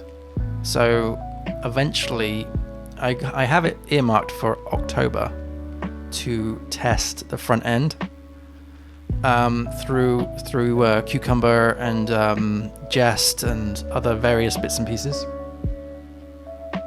So this is now doing integration tests. So this isn't testing the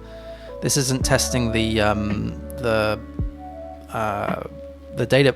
This isn't testing the APIs, the integration. They were testing the actual integration of the database fetches and all of this stuff.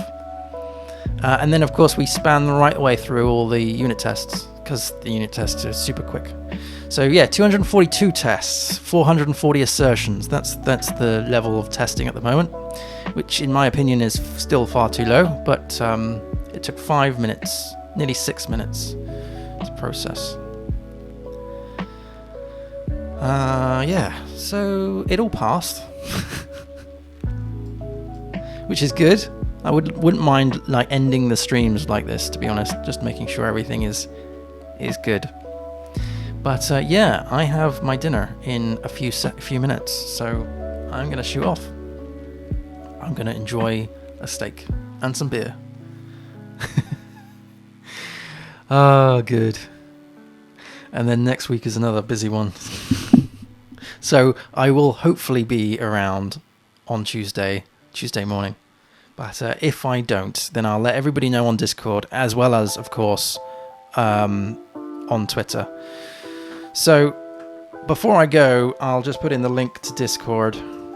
If anybody wants to join, please do so. There's a great community there of people answering questions, coding questions amongst each other. So do check that out. Thank you ever so much, everybody, for watching. Happy coding, everybody. I'll see you again soon. Cheers. Bye-bye.